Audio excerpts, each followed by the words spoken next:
Welcome to MV Tutors. My name is Figure and welcome to you.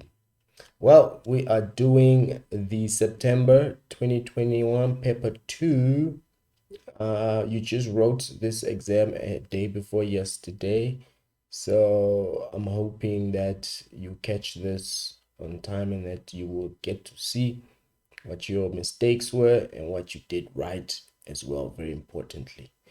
But let me just say, this paper was actually designed last year in November 2020. It was designed as a second paper for paper 2, but nobody got to do it. So it was actually so now as they brought it back, it was actually highlighted as a November 2020 part 2, but in fact it was written in September 2021, a day before yesterday. My dates are mixed up right now. I don't know what day it is today, what date it is, but here we are. Doesn't matter anyway. All that matters is that you wrote this exam a day before yesterday. But here we are. We're going to start with question number 1. And without any further ado, let's get right into it. So question 1 says, an annual sports festival is held over a period of 11 days. A tuck shop sells hot drinks at the festival. Okay, it's hot drinks, not cold, hot drinks. On each of the first 10 days, the owner of the tuck shop recorded the temperature at 1 p.m. and the number of cups of hot drinks sold. This information is presented in the table and the scatter plot below. Okay, so there we go. We have our table over there. There's our scatter plot over there. Okay, I can see the relationship there. All right. Okay, question number 1. Describe the trend of data. Okay, so here we can very easily say that this is question 1. Let's do it in white. Okay, so this is 1.1. We can say, as you can see, the temperature. As temperature increases, okay, temperature. As temperature increase, I need the space. Okay, what can we see? What's happening to the number of drinks? So as you can see, as temperature increases from 15 to 20 to 25, the number of hot drinks decreases, because you can see they are going down, right? So then we can say that as temperature increases, comma, the number of hot drinks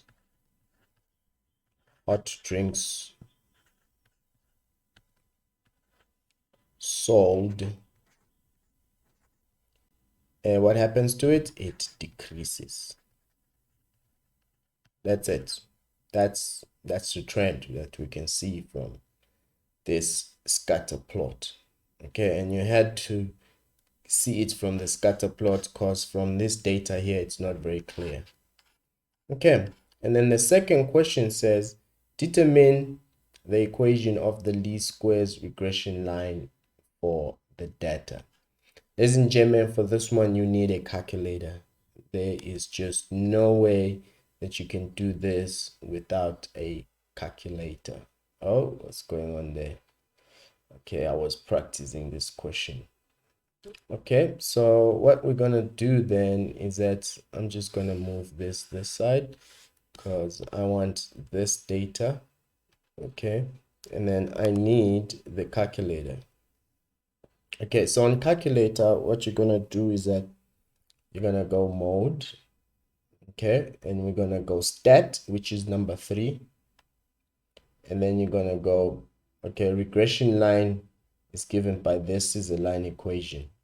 A plus bx, where the b is actually on your normal graph, b is the gradient, and a is just c value, the constant. So we're going to go with number 2 then, because that's what we are looking for. Now, there are two variables, x and y. We call those variables because they can be any number. They vary in number. So that's why we call them variables. Okay, so let's go ahead and put in the numbers now. So the first one is 14. We're going to put x is going to represent the temperature. Okay, and then y is going to represent the number of hot drinks. As you can see, that's what we can see as well on the scatter plot here, where x is the temperature and y is that. Okay, let's get our calculator back, and then we're going to start filling in values. So the first one is 14, and we will go equal, and then 24 equal 26 equal 18 equal 20 equal 28 equal 22 is the next one, equal, and then we got 15, and then we got 12, and lastly we got 19. So how many have we got here? We got 10 values. Cool. All right, let's go back to the first value.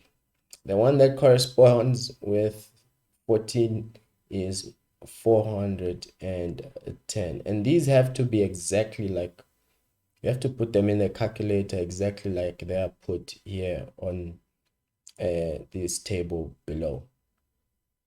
Okay, so it's 410 equal, and then we got 258 equal, and then we got 192, it's gonna be equal, and then we got 324, it's equal, and then 328, okay, and then 156 is equals to 280, okay, and then we got 384, and then 230 equal, and then the last one is going to be 280.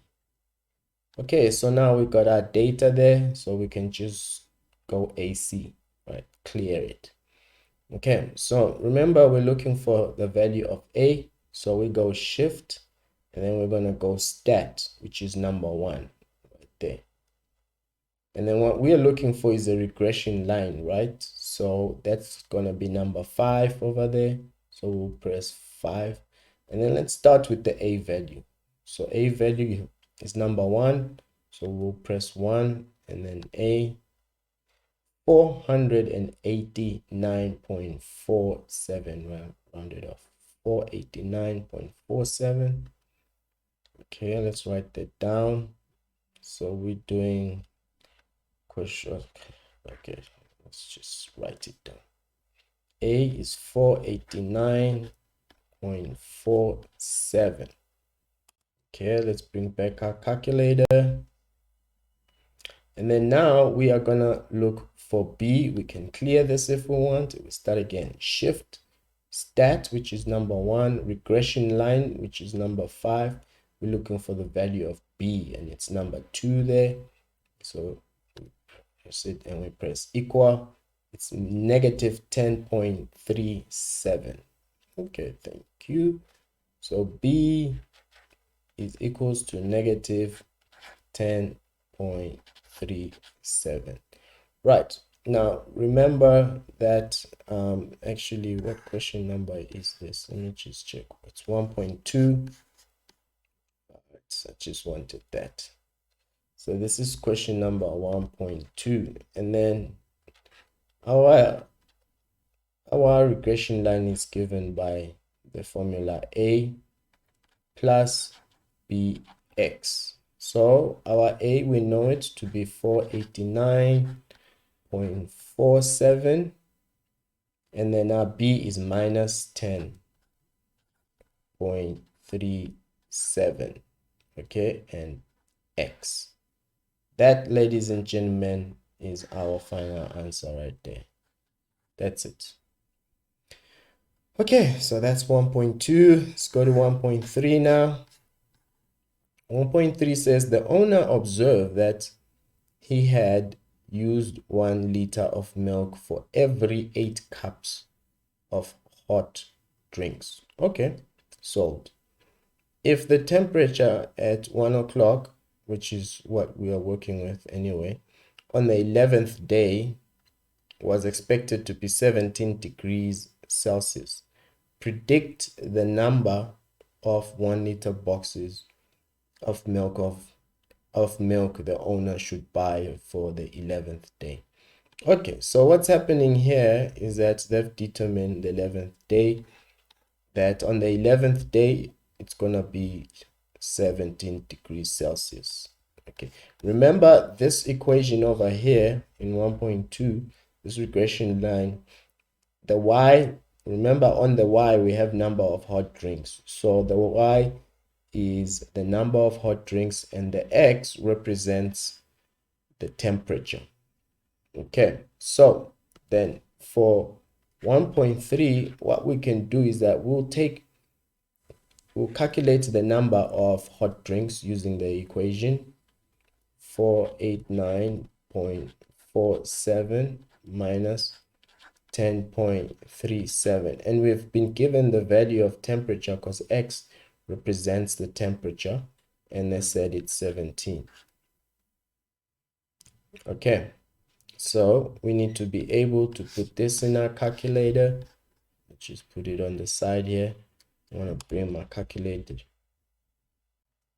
Okay, so on the calculator, if you clear this, it's still on stat mode, so you need to go mode once again and then go to comp, which is number 1.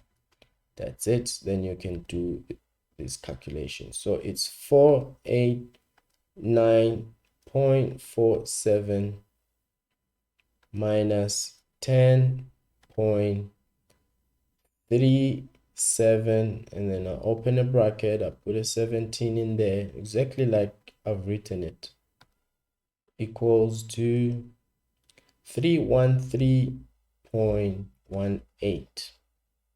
Okay, so the number of drinks is 313. I'll just say 313 because there's no decimal number of drinks. So we got 313.18, but if we say number of hot drinks,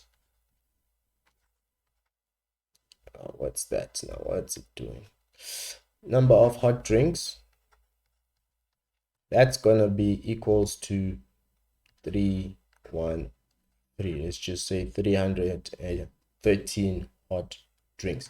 Now, if you read the question, okay, it says that the owner observed that he had used 1 liter of milk for every 8 cups of hot drinks. So for every 8 cups of hot drinks, and then the number of hot drinks is that. So, and then the question says predict the number of 1 liter boxes. Okay, so if I can give it to you like this, I can say 1 liter is represented by 8 cups. Now we have a situation where we have 313 cups, so we need to calculate how many liters that's going to be. Ladies and gentlemen, we can do cross multiplication here, so that just like that, so it's 8 times x, you get 8x, and then 1 times, that's going to be equals to 1 times 313. So to solve for x, just simply divide both sides by 8, just like that, so that I get rid of that 8. Okay, so we're gonna need our calculator once again. Okay, we'll just leave it there. Okay, so in our calculator, we're gonna go 313 divided by 8. And that 39, okay, 39, 39, okay, so approximately.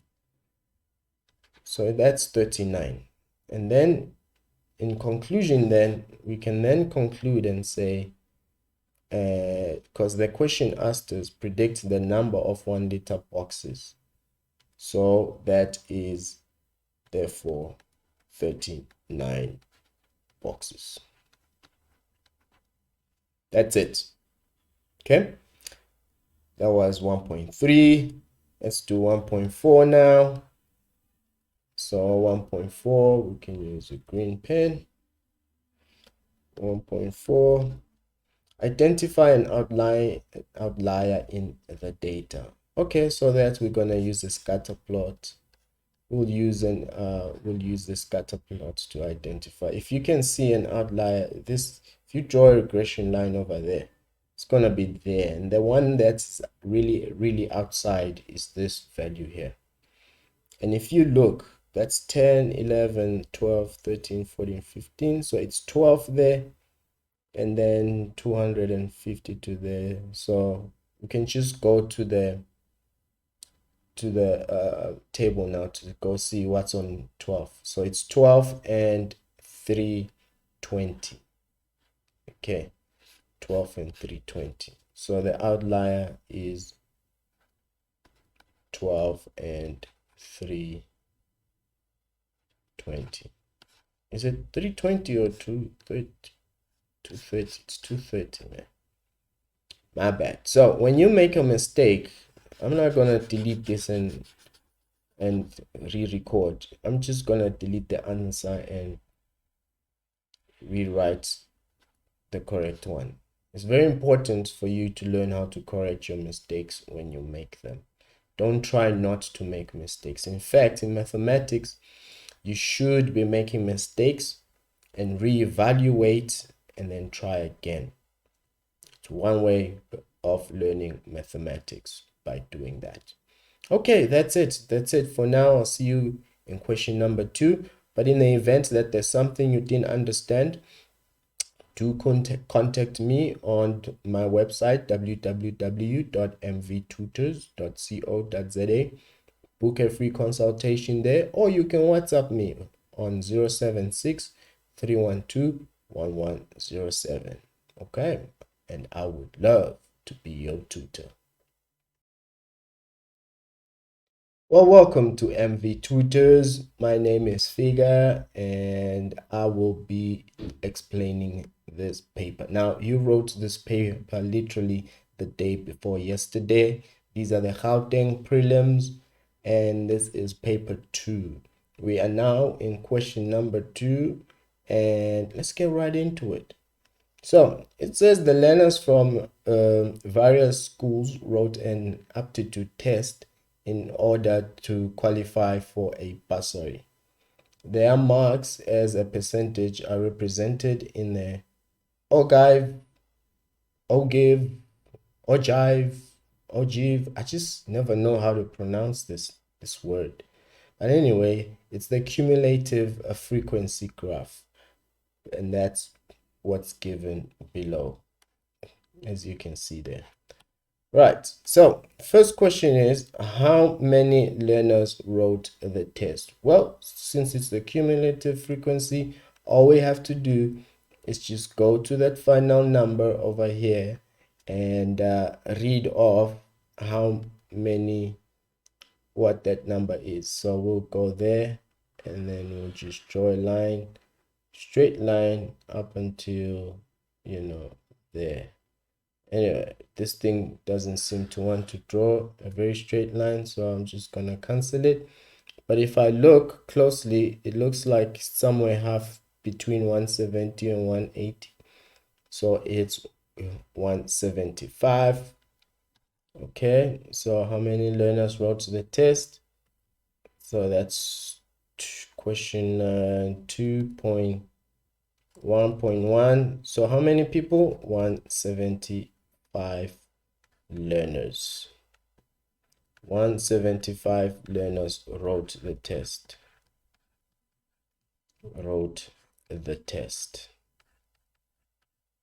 That's it. So simply doing that will give you the answer.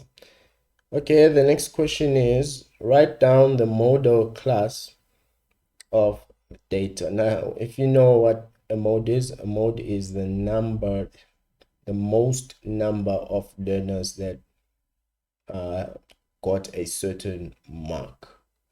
Okay, so we will know from the graph, because where the graph is the steepest, the interval where the graph is the steepest, that will give us the mode. Okay, so from 0 to 10 just covers 1 square, 10 to 20, 1 as well. From 20 to 30, that's 2 squares it covers. From 30 to 40, that's 1, 2, 3 squares. Cool. From 40 to 50, it's 1, 2, 3, 4 squares. Okay. And then from 50 to 60, it's 1, 2, 3 again. 60 to 70, it's 1, 2. 70 to 80, 1, 2. 80, these are small. That's 1 and 1. So the biggest one, we saw it on this interval here, which is between 40 and 50. So then we can say for question number 2.1.2, we can say it's from the interval 40, okay, to 50. Okay, so those are the ones. Well, let's just see how the question asks. Write down the model class of data. Okay, so it's 40 to 50. That means most students got between 40% and 50%. That's the model class. All right, so that's how you do that one. And then here it says the minimum mark to qualify for a bursary is 75%. How many learners qualify for a bursary? Okay, so let's just go to 75% and see how many. So we'll just draw a line. Let's use a red. We'll just draw 75% is there. We'll just draw a line up to there. And then from there, we'll draw a line up to the... I don't know what's wrong with my straight lines. I just never want to...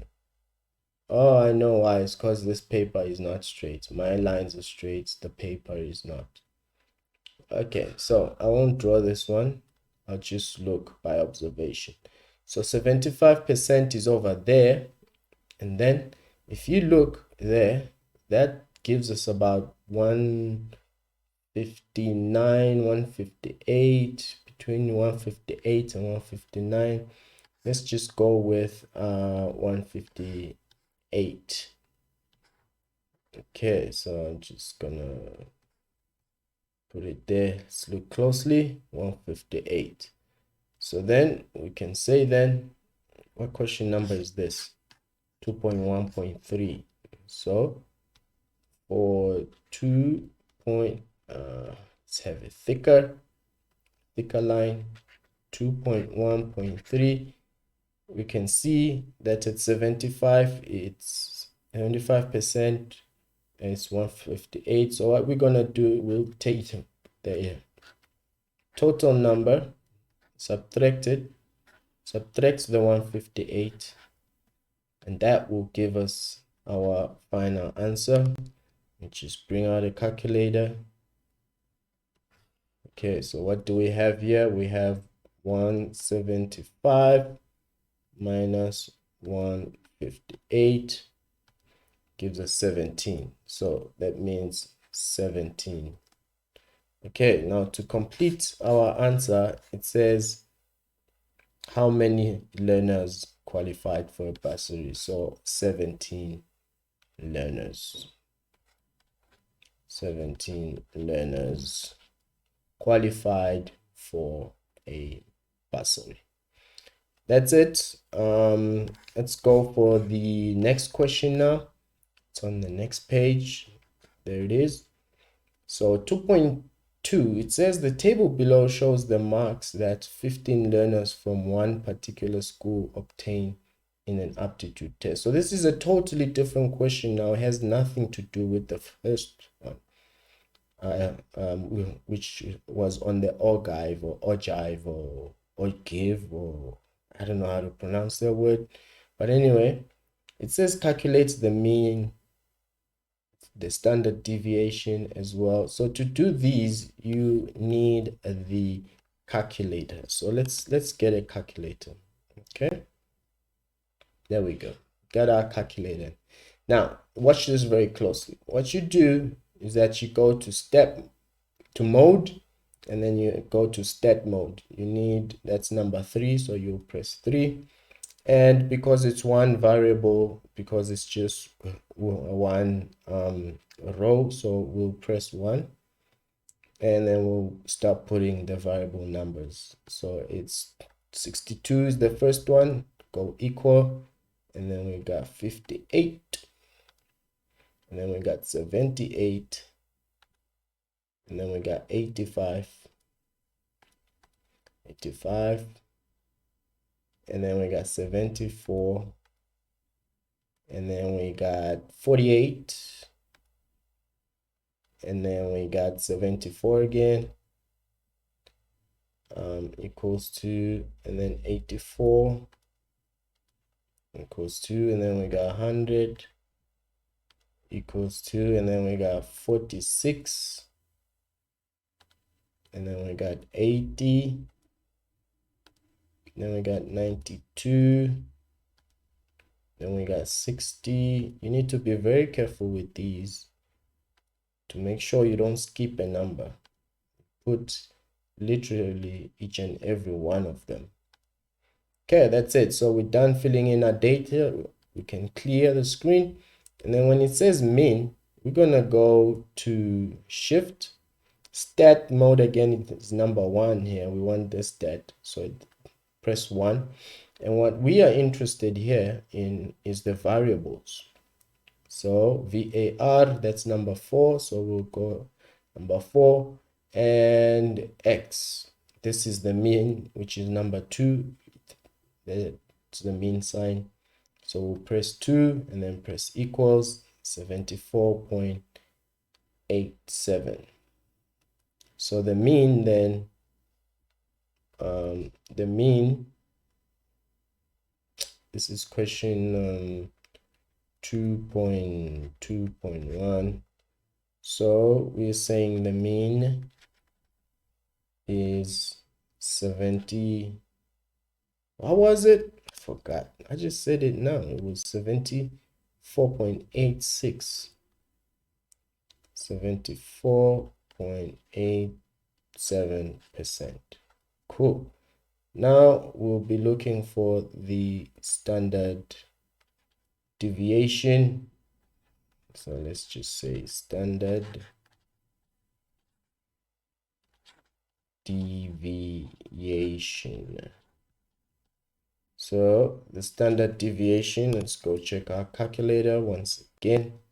So we'll just, okay, we can clear this, and then we go shift again, we go stat, which is number 1 there, variable again, VAR, and now the standard deviation is number 3 here. That's the sign for standard deviation. So we'll press 3 and press equals. So the standard deviation is 16.12. 16.12. So we go 16.12. Okay, that's it. Let's read the next question. The next question says, number of learners whose mark lie more than 1 standard deviation above the mean. Okay, so that's okay. We can do that. So that's 2. No, let's just continue with the same color. It's 2.2.3. So it's 1 standard deviation above the mean, meaning we must have the mean and then we must add the standard deviation. Okay, so the mean is 74.87 plus standard deviation is 16.12, and then that will give us, let's bring in our calculator. Okay, so there we go. Let's put it this side. So we got, let's clear this. Let's go back to the normal mode, which press mode and then you go comp, which is number 1. Then we're back to normal. So now we'll go 74.87 plus 16.12. Okay, and that's going to be equals to 90.99.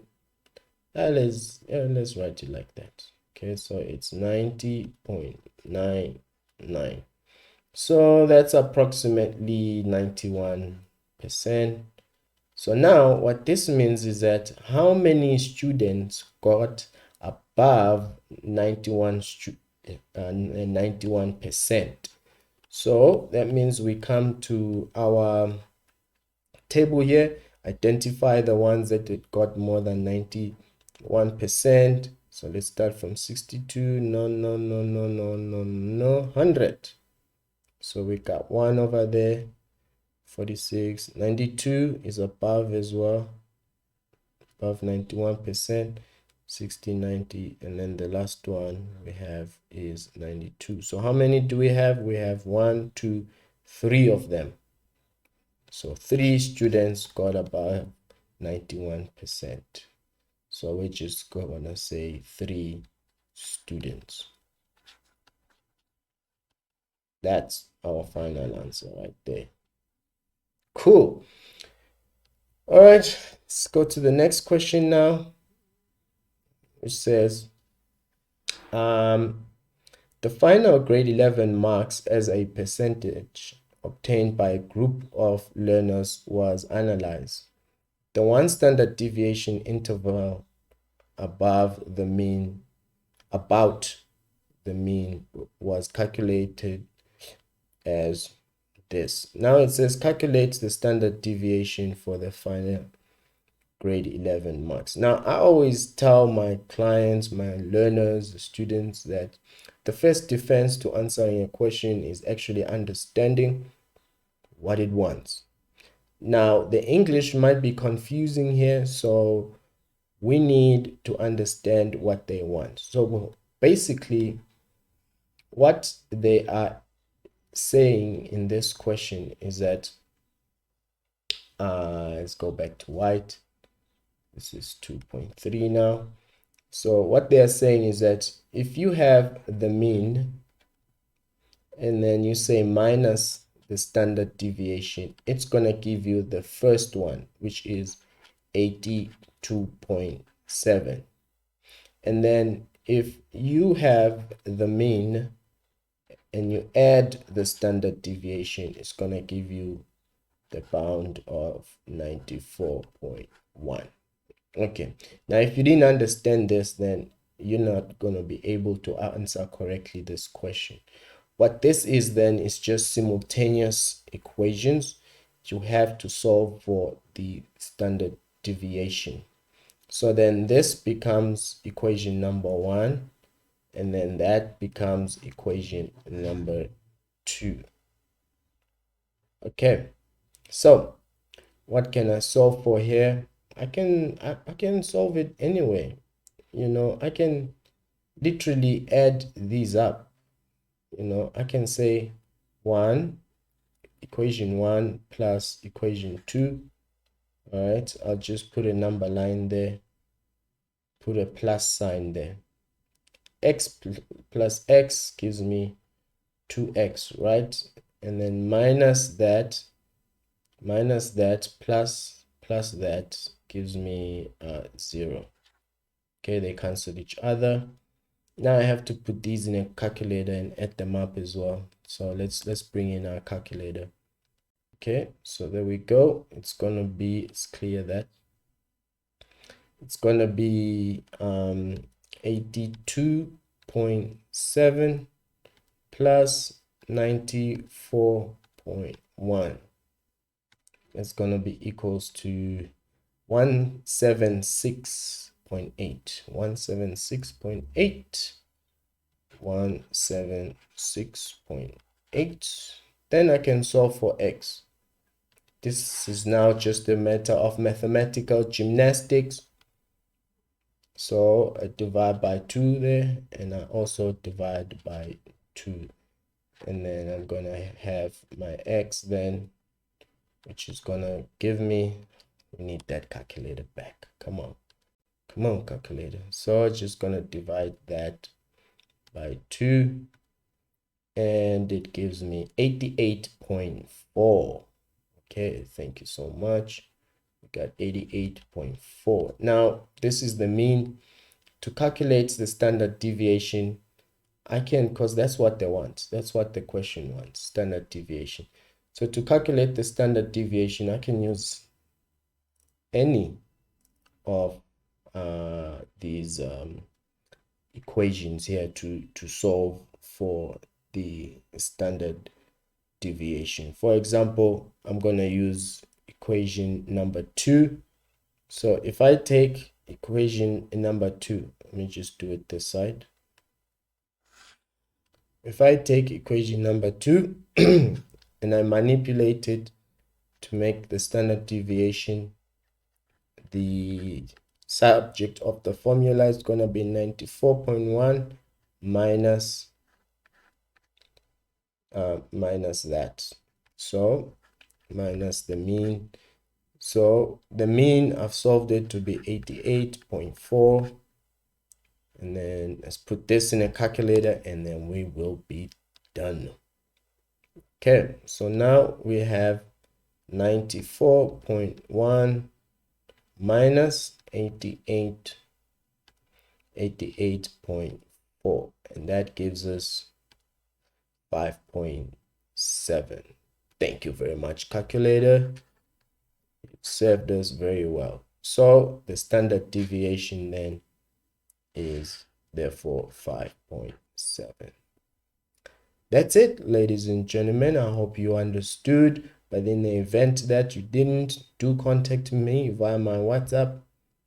My WhatsApp number is 076-312-1107, or you can simply just go to my website www.mvtutors.co.za, book a free consultation there. There's also a button you can press there that says chat to us, which also leads you back to my WhatsApp number. But in any case, I hope you understood, and catch you on the next question. Hello everyone, and welcome to MV Tutors. I'm Tsolo, and I'll be looking at question 3 with you guys that was recently written. Prelims, paper 2, maths, Gauteng paper. So just like my husband explained, so this was actually a paper that was prepared for last year's November 2020, okay? So they decided to use it this year for the prelims, but it was just the second version, not the actual paper that was written last year, November. But yeah, they were lenient. I asked one of my learners how she wrote, and she said paper 2 was better than paper 1. So yeah, let us see, what does question 3 have, and let's tackle it. Okay, so it says in the diagram below, the line BF is drawn from B. So yeah, let me just indicate there where B is. Okay, so that's where B is. To cut the x-axis at P. There we have P, and the y-axis at F. All right. The inclination of BF is beta, and the equation BF is y is equal to negative a half x plus 2. Okay, so we already know that 2 is actually the value of C, which is the y-intercept, which is F. Okay, so we can, just as we read the question, write down notes for yourself, so we know that F is, that's the coordinate for F. Okay, from A, there's A. Another line is drawn parallel to BF. Okay, so that one is EA. And cuts the y-axis at E. All right, the line passing through A and B has an inclination of 45 degrees. Okay, and remember, how do we get that inclination, that angle? Well, it's basically just saying, tan 45 is actually equal to your gradient. So we can actually get the gradient of ABC. Okay, they've given us inclination, so that's perfect. All right, and cuts the x-axis at C. Okay. All right, let's see then. What do they have for us? What questions are they asking? Calculate the gradient of a... gradient. Okay, calculate the gradient of AB. Okay, guys, the gradient of AB is the gradient of BC, which is the gradient of AC. And like I've said, they've already given you the inclination, so you can definitely calculate the gradient. Okay, and it is 1 mark. So that should tell you that you shouldn't be doing a lot of work here. Okay, so this is question 3 and 3.1. We want to know the gradient of AB. So tan 45, because they already gave us the inclination, it's actually equal to the gradient of AB. Okay, and if you know your special angles, you would know that tan 45 is actually 1. But if you're one of those who doesn't know, last time there was something wrong with my calculator and I didn't fix it. Yes, it's still wrong. Let me just pause and fix it, but it should be 1. Tan 45 is 1, okay? So the gradient of AB is 1. Alright, so I fixed that problem. It was on radians and not degrees. So yeah, tan 45 is equal to 1. Great. Now, 3.2. What do they want? Okay, so show that the value of k is minus 6. Okay, so k is the y value of a. We already have the gradient, okay, of AB or AC or BC. So we can then say the gradient, because we have coordinates of B, I'm going to take the gradient of AB. Okay, and I know that the gradient of AB is the y value of B minus the y value of A over the x value of B minus the x value of A. Or you could have swapped them around, it doesn't matter. Okay, we could have said YA minus YB over XA minus XB. But just stay consistent, okay? You can't say YB minus YA over XA minus YXB. No. Okay, so we have the gradient, it is 1. The y value for B is negative 2.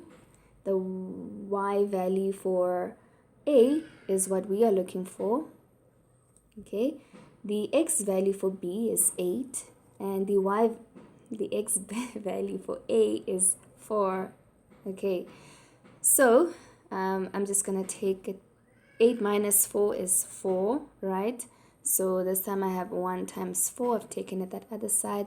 Then I have negative 2, negative k. Okay, I'm going to take negative 2 to the other side. So I have 4 plus 2, which is 6. And then k, negative k. So k is ultimately negative 6. And we have shown that k is negative 6. So I would just write for myself that I know that A is 4 and minus 6. They didn't ask for the coordinates of A. I'm just putting it there for myself just in case I need it. Okay, and now 3.3. Determine the equation of EA. Okay, so EA is parallel to BF. Okay, so determine the equation of EA in the form y is equal to mx plus c. Okay, so EA is parallel to BF or FB, okay? Therefore, I know that the gradient of FB is equal to the gradient of EA, okay? They've already given us the equation of FB, and I can see there that the gradient is negative a half, okay? If I see from left to right, it is actually going down. So it has to be a negative gradient. All right, so yeah, we have a gradient. And like I normally say, when you're looking for an equation of a line, you need to have a gradient and a point. So we have our gradient, we just need a point, and we know that A, that's our point, right? So we have a gradient, and we need a point, and that point is A. So if you write there y is equal to mx plus c, I'm going to substitute the values of that point in y and x. Okay, so in the place of y, I have negative 6. In the place of m, I have negative a half. And in the place of x, I have 4. And then we're going to get c. C will actually give us the coordinates of E because it's the y-intercept. Okay, so so I have negative 6, and then I have negative a half times 4, which is negative 2. Negative 2 going that side is positive 2, and then I'm left with the C on the other side. So negative 6 plus 2 is actually negative 4. Okay, so we already know that the coordinates of so we know the coordinates of E, it's actually 0 and minus 4. They did not ask for it, we're just writing it down for ourselves. Okay, but the equation that they want, which is what they asked, so you're going to have y is equal to negative half x minus 4. Okay, yeah. And then we go to 3.4. Okay, now calculate the size of theta. Okay, so I'm just going to I don't have to redraw it. I can just make comments on this paper of ours. Okay, so we're looking for the angle theta.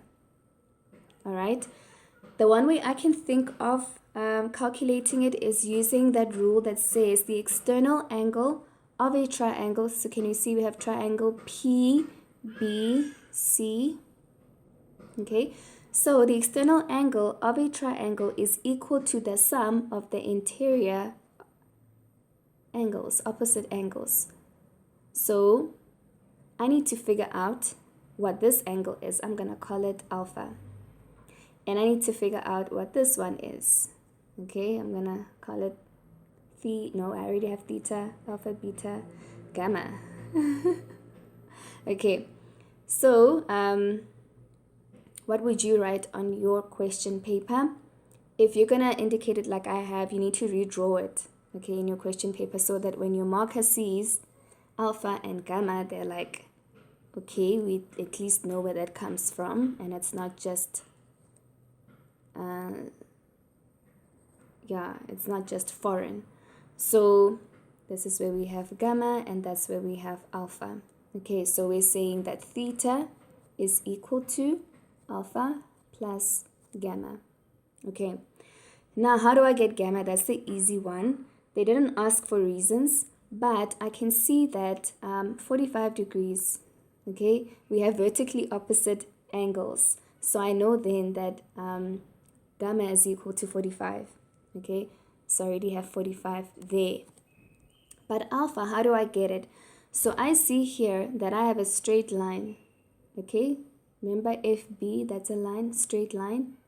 And beta is actually, you can determine it by using the formula tan beta is equal to m, okay? So once I have beta, I know that alpha is 180 minus beta. So basically, beta plus alpha has to give me 180 because those are angles on a straight line. So let us get beta then.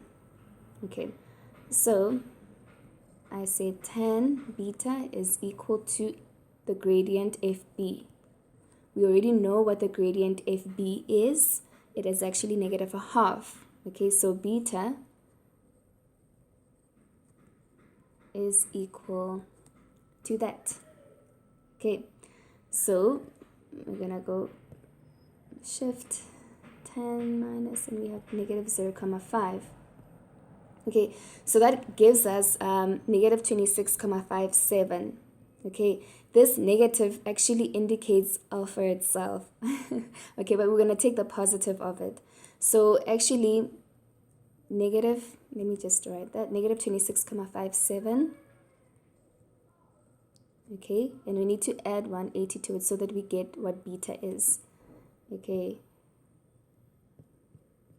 so 153,43. So that is the angle beta. But we know that alpha is actually 26,57 degrees. Okay, now let's go back there. 26,57 degrees. And then ultimately, for 3 marks, we can then calculate theta. Okay, so theta will be 26,57 plus 45 degrees. Yes, 26,57 plus 45, 71,57 degrees. So 71,57 degrees. And that is theta. Okay, so we are done calculating theta. And then 3.4.1. Let me just put that there.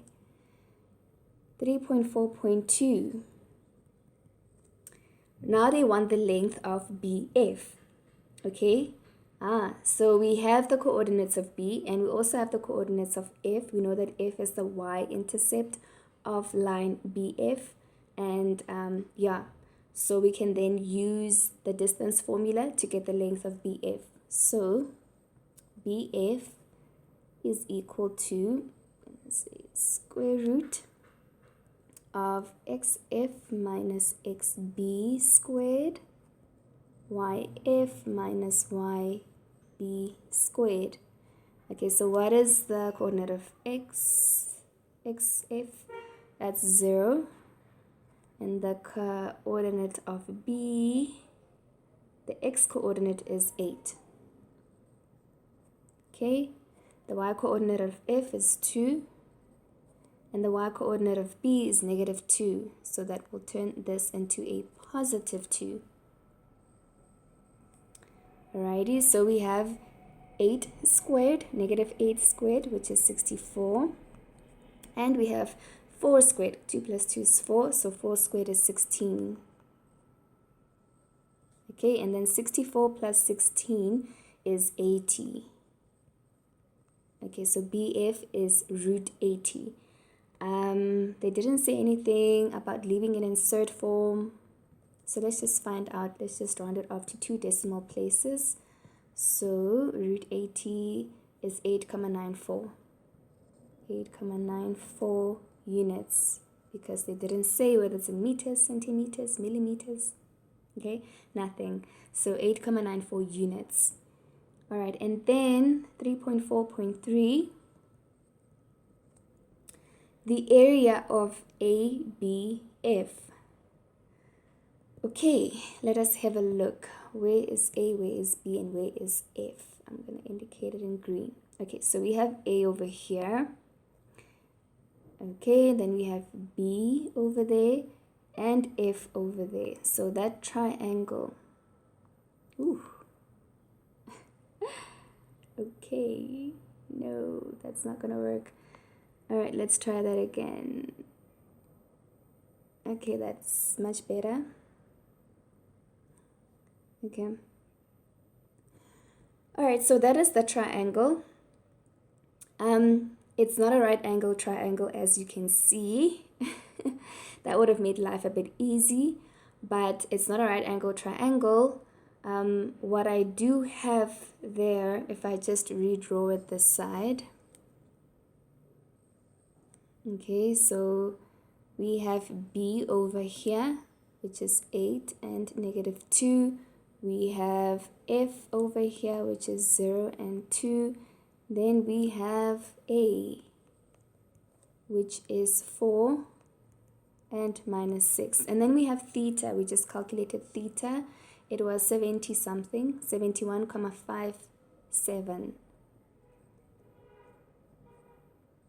Okay, so what can I do?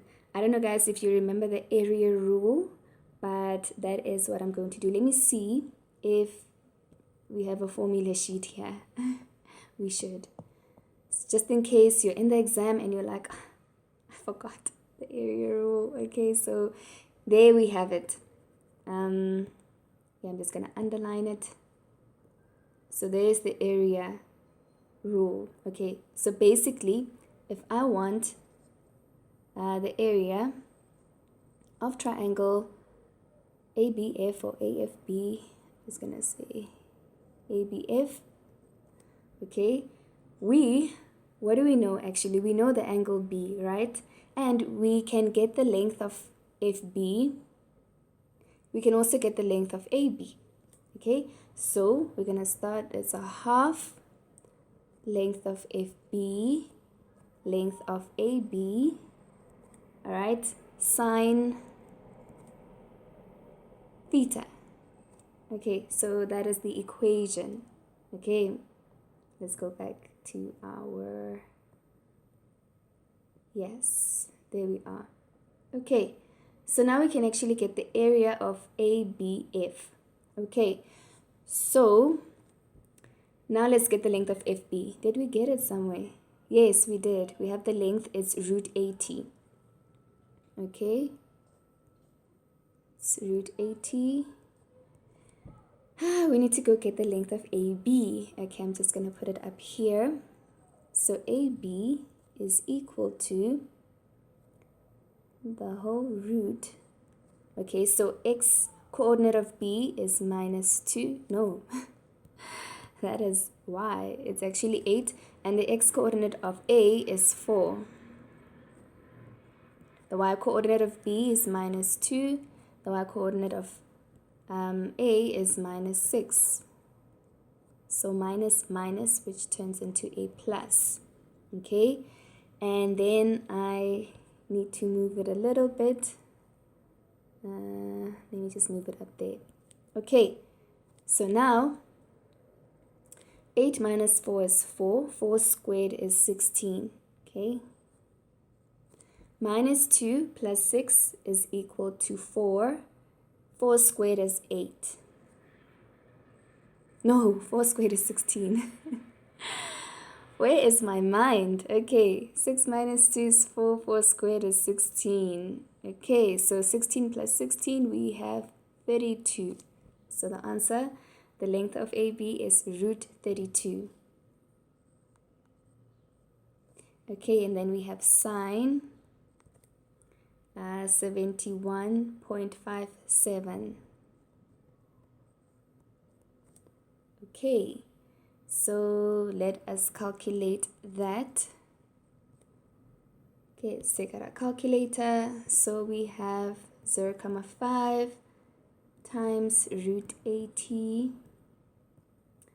times root 32 times sine 71.57. Okay, so we get an answer of 24. All right, and because it's an area, we need to say units squared. Okay, 24 units squared. That is the area of triangle ABF.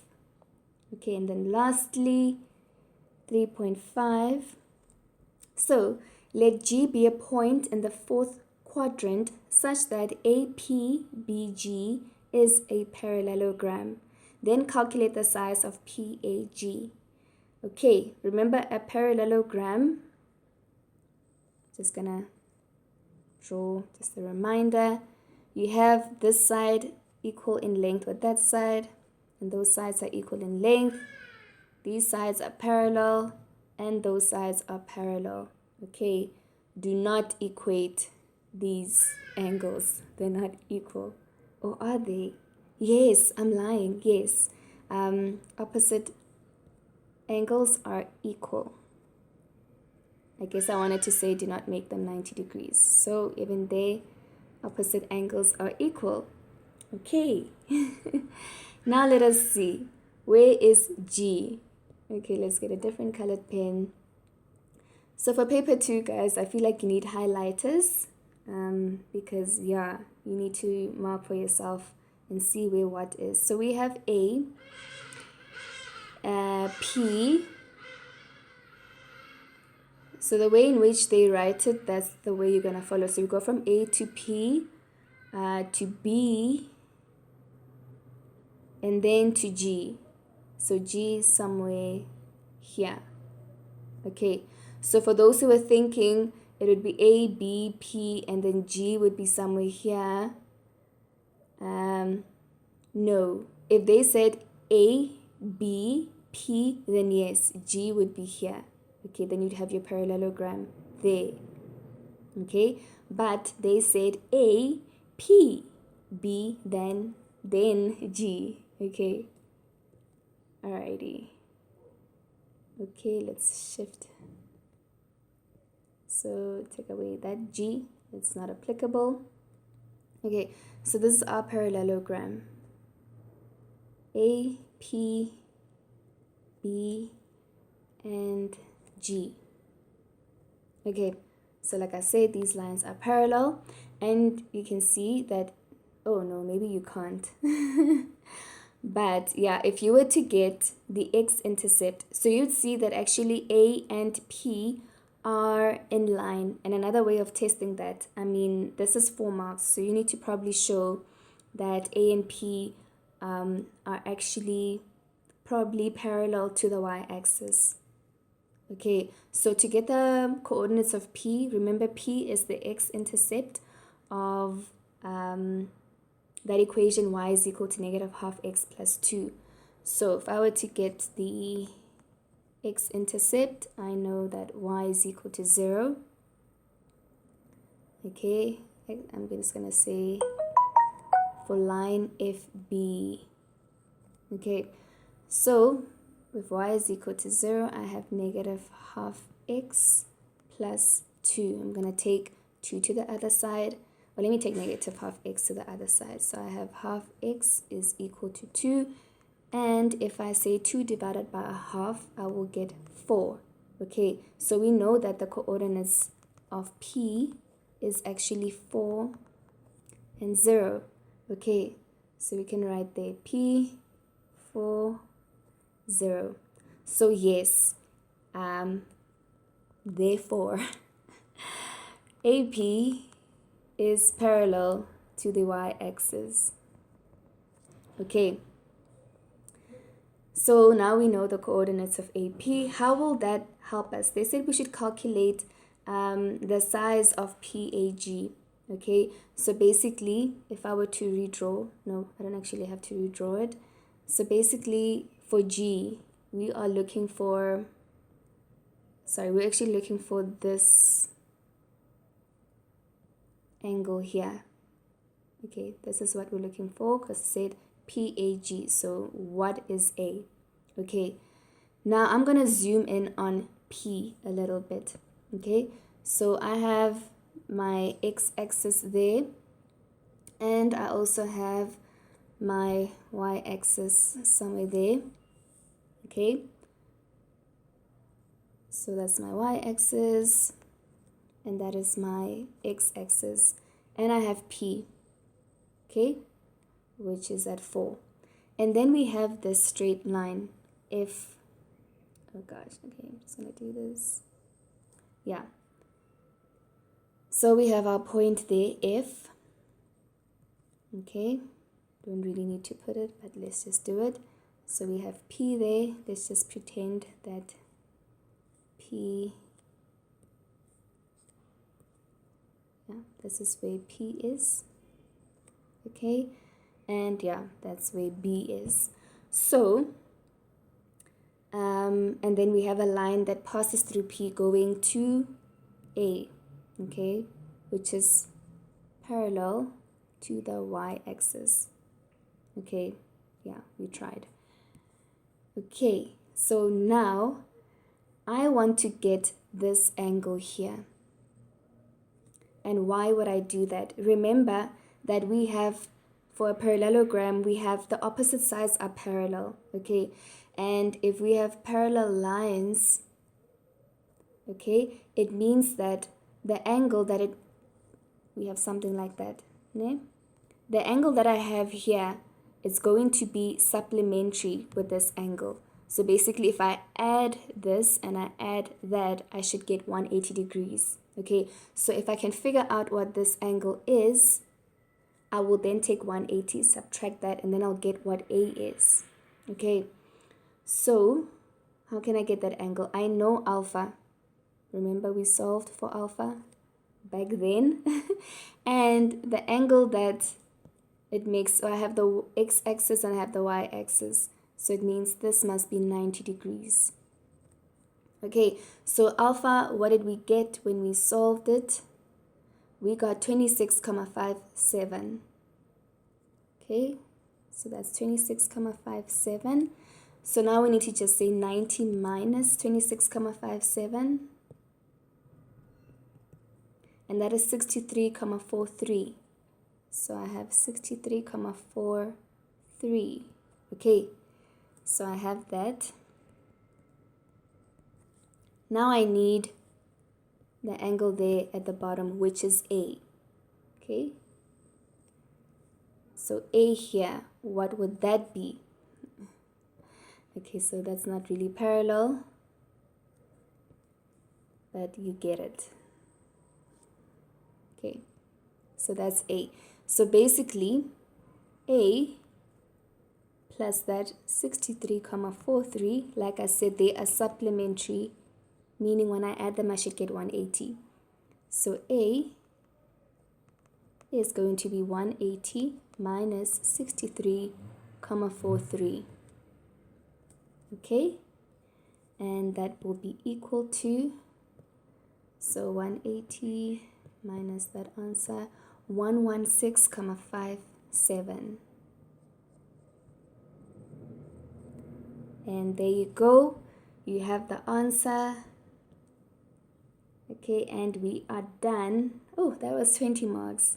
I think that was a nice 20 marks. They were being nice with you guys. So yeah, that is 3.5, and that concludes question 3. Okay, I hope you learned something. And please pass this info to your friends as well, those who are in matric doing mathematics. So don't just keep the info to yourself. Tell your friends to also like and subscribe to this channel. All right, thank you for watching. Enjoy the rest of your day or evening or morning. Hello everyone, and welcome to MV Tutors. I'm Tsulu, and I'll be looking at question 4 with you guys. Yeah, the prelim. Paper 2 was not as bad as paper 1, and that was me coaching some of my learners who are our clients. So yeah, let's see what question 4 had in store for you guys, and let's attempt it. Alright, so in the diagram below, S is a point on the x-axis. I'm just going to indicate that. So there is S. A circle centered at S and a circle centered at M are drawn. Okay, so we have M and S as the centers. The two circles touch each other externally at E. FE is a common tangent to the circles at E. The circle centered at M, having ER as a diameter, touches the x-axis at P. Okay, so we have circles. You know that the radius goes from the center to the circumference. So I'm just gonna indicate that. So for the smaller circle, SE would be the radius. Okay, for the bigger circle, ME would be the radius, or MR would be the radius, or MP would be the radius. And we have tangent lines. Okay, so remember from, what do you call this, Euclidean geometry, there's one theory that said from the center to a tangent line you have like 90 degrees. So I'm just telling you things that you should be aware of. Okay, I don't know if we're gonna need this information, but it's nice just to have everything, okay, or rather have a better understanding. Okay, and now let's get to the question. So they tell us that the equation of a circle centered at S is x plus 8 squared, okay, plus y squared equal to 4. So what do we know about that? You know that the equation of a circle, okay, yeah, the equation of a circle, let me just do this, is actually x minus a squared plus y minus b squared is equal to r squared, with a being your horizontal shift and b being your vertical shift. So in this case, there is no vertical shift. This circle is still on the x-axis, so we only have a horizontal shift. Okay, so a then tells you of a horizontal shift. Okay, and then r squared. So they tell us the radius squared is 4. So then you can know that in that case, then your radius will be actually equal to 2. So the 8 there actually tells you that your circle has been shifted 8 units to the left. Okay, shifted left. If it was a negative x minus 8, then we would know that the circle has shifted to the right. Okay, cool. Now, they tell us the equation of the circle. Now they want us to write the coordinates of S. Okay. The coordinates of S, which is the center, we know that it is on the x-axis, so we have 0 for y, okay? But for the x value, it's going to be negative 8. Okay, it's on the negative side of the x-axis. Okay, so that's 4.1.1 and then 4.1.2. Show that the diameter of the circle centered at S is 4 units. Okay, so like we said, we know that r squared is equal to 4. Therefore, r is 2. R cannot be negative 2. It's just positive 2. Okay, so we have the radius as 2 units. And because we know that the diameter is 2 times r, then we know that the diameter is 4 units. Yes, the diameter. All right. Yes, so there we go. It's 4 units. And then we get to question 4.2. All right, so they say if it is further given that SR is 8 units, and we have the coordinate of r, which is minus 8 over 5 for the x coordinate and the y coordinate 24 over 5. Calculate the length of EM. Okay, so because I've made sketches there, let me just use a different colored pen. Okay, so we have that SR is 8 units. Okay, so this is S and that is R. All right, and we know that S is actually, the radius we have is actually 2 units. So it means that ER is actually 6 units. Okay, meaning that the diameter is 6 and the radius is 3 for the bigger circle. Okay, so now the length of EM, oh, okay, I've actually said it. So yeah, so SR is actually equal to 8. Right? And we know SR consists of SE plus ER. So like I said, ER is 6 units. And that is the diameter. Okay, so this question is actually what, 1 mark? Oh, 2 marks. Okay. Because I feel like I'm writing too much, but I just want to make you understand. So now we have ER as 6 units, and since EM is the radius, okay, so actually EM plus MR, that's equal to 6, and we know that EM is equal to MR, which are equal, it's actually the radius. Okay, we can therefore say length EM is equal to 3 units. Whenever they are looking for lengths and areas, please put in the units if they haven't given you the units. Okay, put in the word units if they didn't give you units like meters or centimeters and the like. Okay, so we have the length of EM, 3 units. And then we want the gradient of the tangent FE.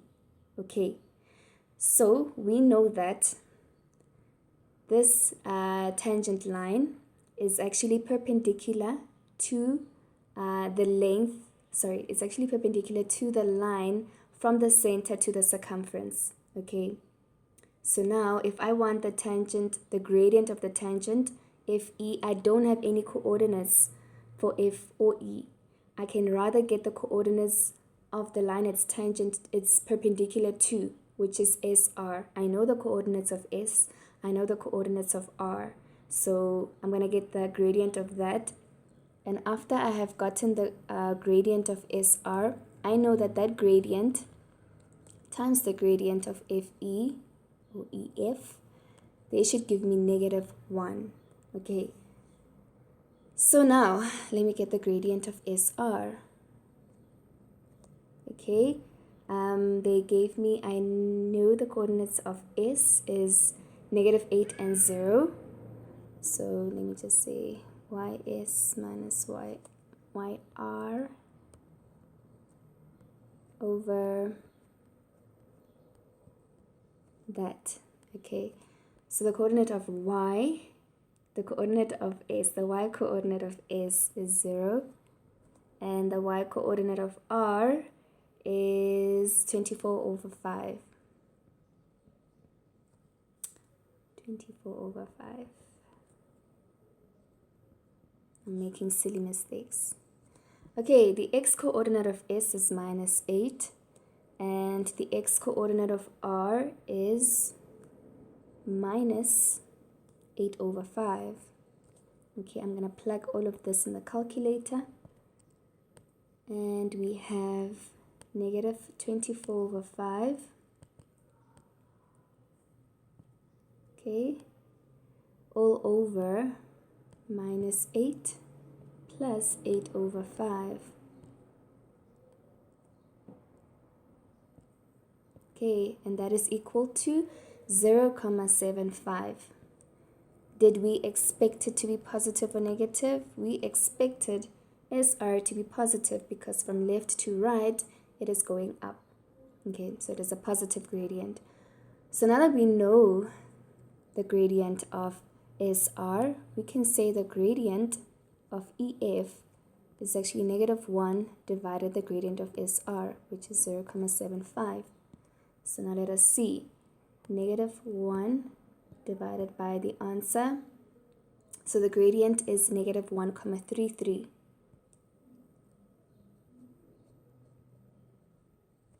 Okay. Yeah, we have the gradient. I thought we had to still do something. So we have the gradient of EF or FE. Yeah.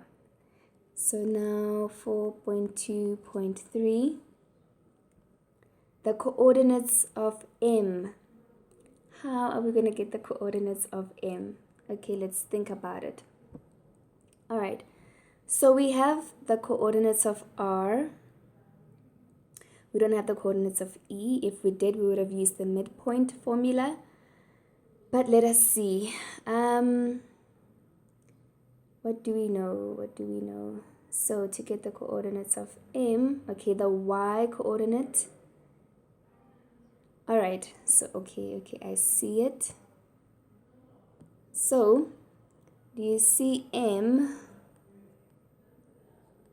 Okay, that would be the Y coordinate and that would be the X coordinate, right? So for the X coordinate, I need to get P.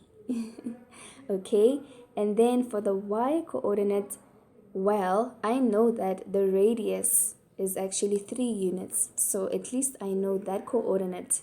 Okay, I know this point here, it's actually 0 and 3. So I know the Y coordinate of M is 3. Okay, but now what is the X coordinate? Okay, let us see. What can we take from here? Okay, I don't have the equation of the big circle. So what do we do? What do we do?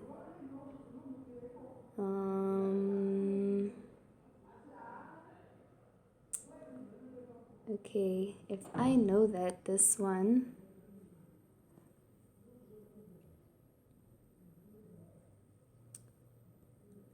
okay, I know that is -8,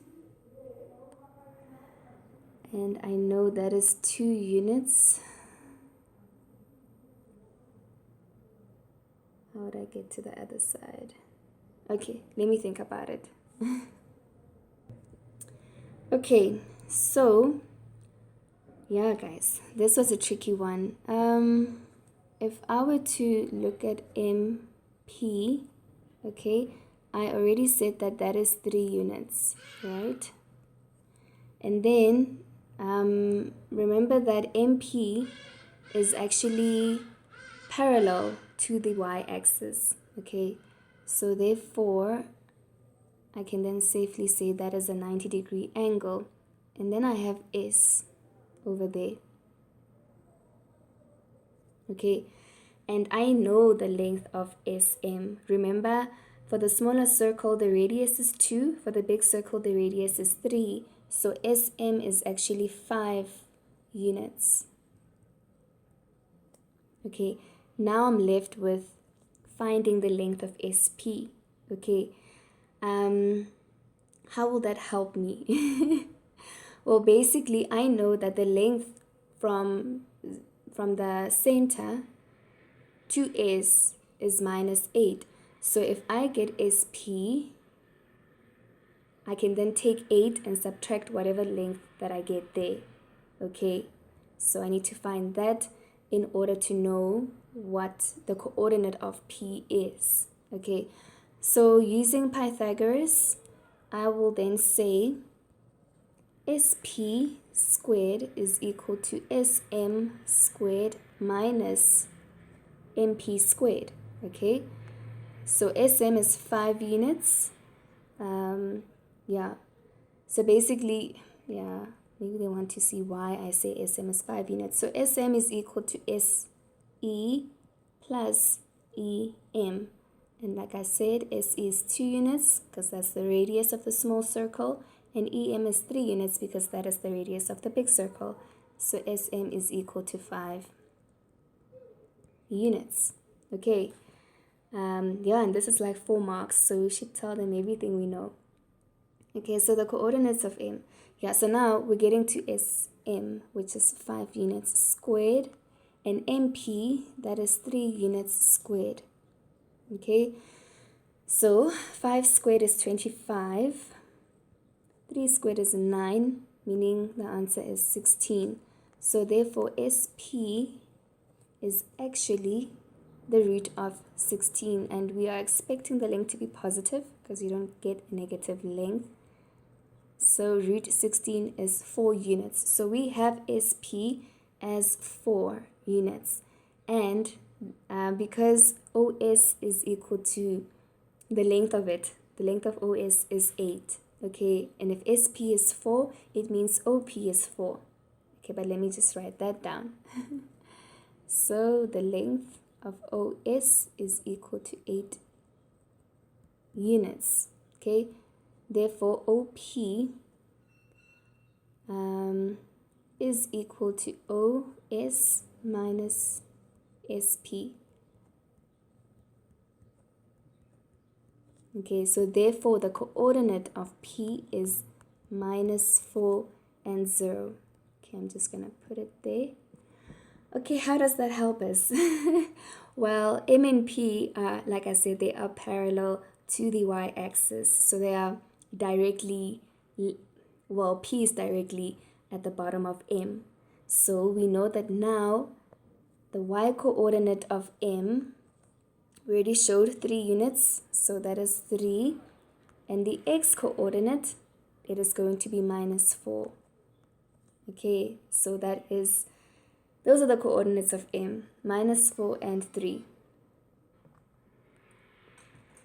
Okay, and then 4.2.4 Now the coordinates of E. Okay, yo, I've written so much there. E is even hidden. Okay, so E is here. Okay, so what are the coordinates of E? Okay, guys, so since we have M, which is the center of E and R, I'm going to use the midpoint formula this time. Okay, so we're going to say the midpoint. All right, so the midpoint of ER, that is M, right? And what we would do, would take the x-coordinate of E plus the x-coordinate of R and divide that by 2. Then we'd have the y-coordinate of E plus the y-coordinate of R and divide that by 2. So we already have the coordinates of the midpoint. It's M, which we previously determined. So we have -4 and 3. Okay, we do not have the x-coordinate of E at this point in time, so that is our unknown. But we do have the x-coordinate of R, which is -8/5. Okay, and that is all over 2. Okay, the y-coordinate of E is what we are looking for. The y-coordinate of R is 24/5. That divided by 2. So, what am I going to do? I will take x over here and equate it to -4. Then I will take y over here and equate it to the y coordinates so that we can then solve for the x and y coordinates of E. Okay, so we have that. Okay, let me just say -8/5 over 2 is equal to -4.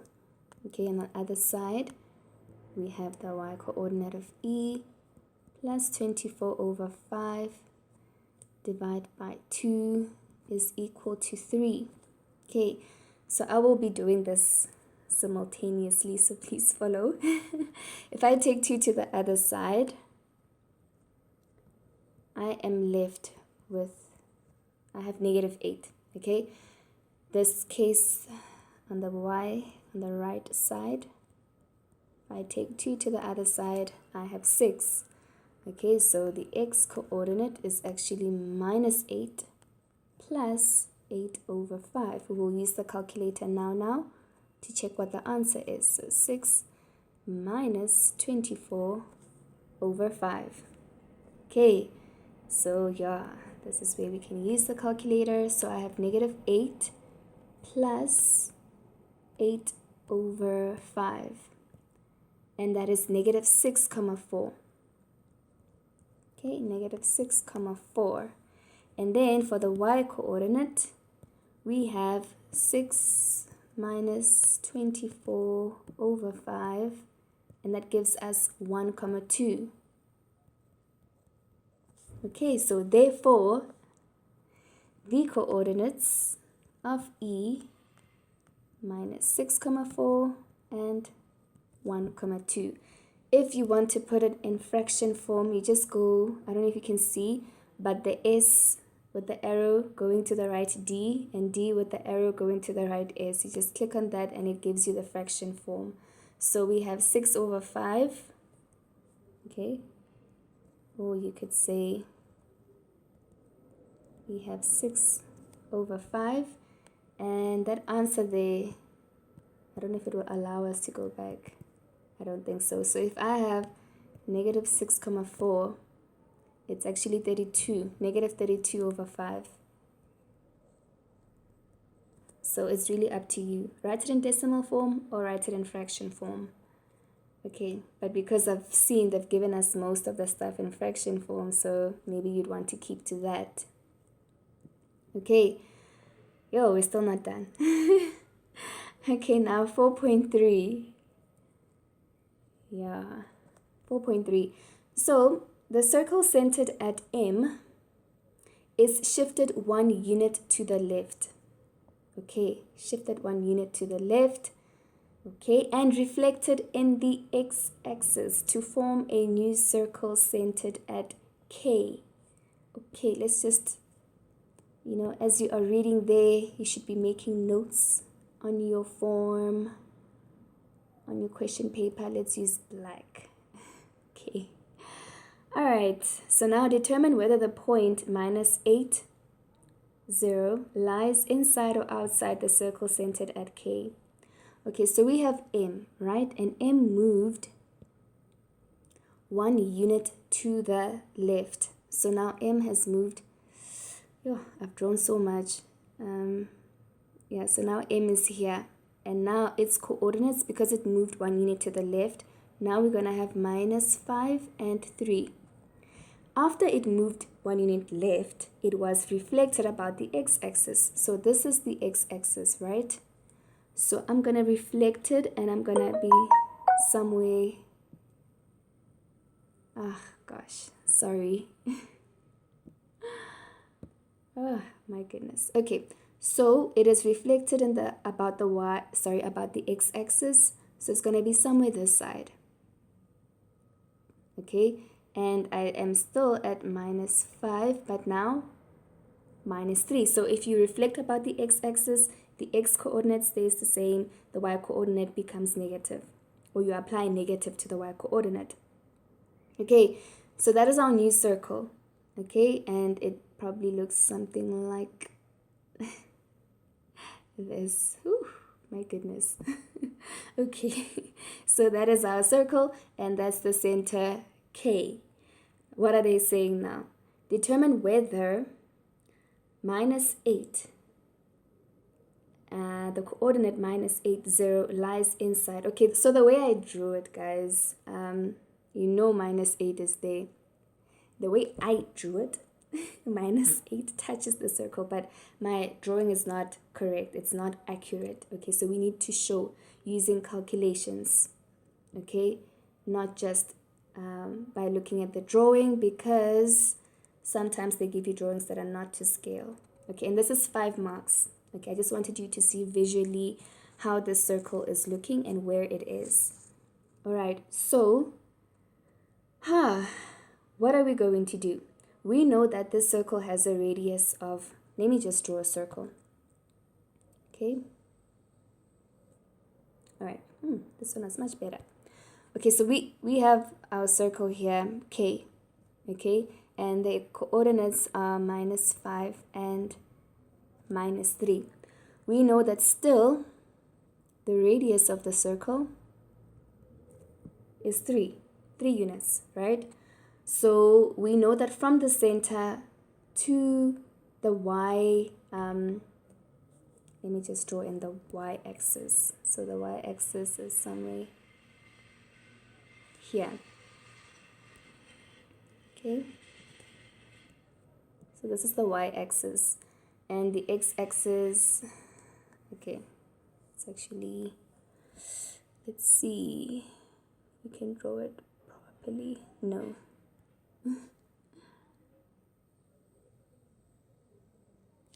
Okay, not a bad try, but yeah, so that is where our x-axis is.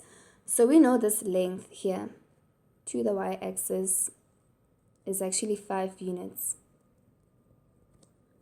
Okay, and now we're trying to determine whether this circle here, okay, whether that point -8, 0 lies inside or outside the circle. All right, so like I said, we know that the radius of the circle is 3. Okay, so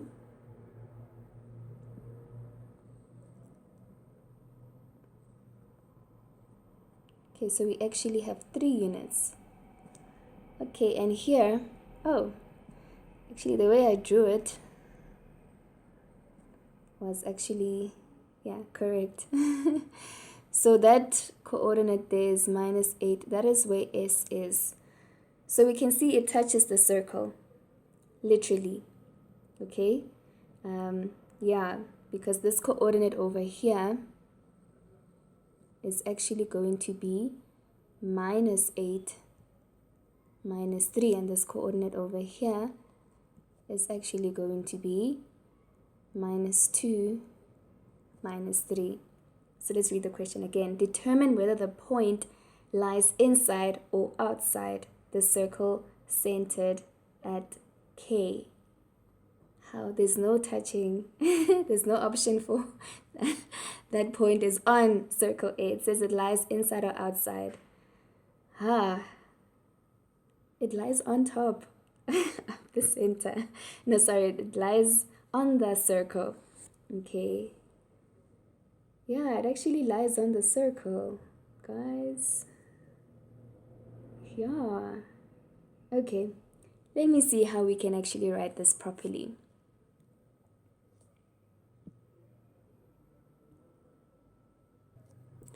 Okay, guys, so I have, through my sketch, shown that the distance between S and K is 3 units. But is that true? Let us actually get the distance between S and K. Let us see, okay? Because here's the thing. If we have the horizontal distance, that is, we've shown the horizontal distance is exactly 3 units, okay? Because there we have -8, there we have -5. But how about we get this distance? Okay. Oh, and another thing. Point -8 minus 3 is the one that touches the circle. But point -8 and 0, they're actually outside of the circle. Okay, I actually got lost in my own sketch. So the answer would be it lies outside the circle. But we need to actually show it. Okay, so I know that the radius, like I said, that is 3 units.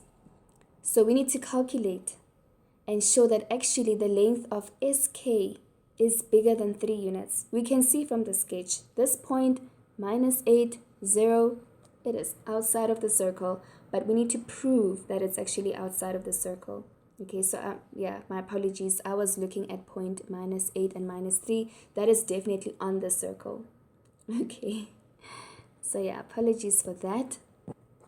Okay, so if I were to then get the distance of SK, we need to prove that the distance of SK is actually bigger than 3 units. Okay, so the x-coordinate of K minus the x-coordinate of S squared, y-coordinate of K, y-coordinate of S. Okay, so the x-coordinate of K is -5, and that of S is -8. The y-coordinate of K, that is -3, and that of S is 0. Okay, so -5 plus 8, that is 3, 3 squared, that is 9. And then we have -3 squared, that is also 9. Okay, 9 plus 9 is 18, root 18. And if we check on the calculator what root 18 is, okay, that is 3 root 2. So you can see it's definitely bigger than 3. But if you're still not convinced, it's actually 4,24.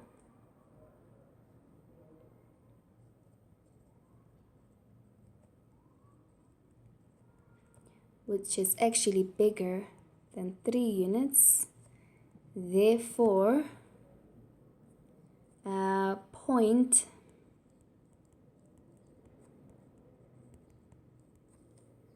is outside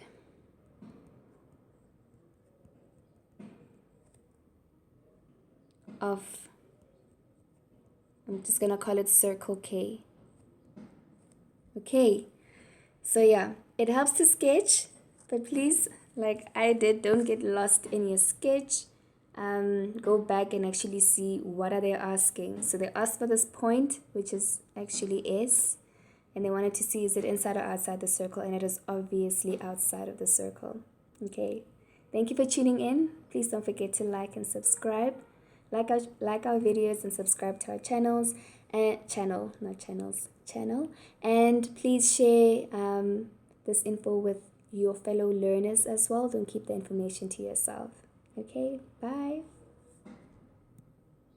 Well, welcome to MV Tutors. My name is Figure and I will be your tutor today. So, we are still doing the prelims, and this is paper 2. This is question number 5 now.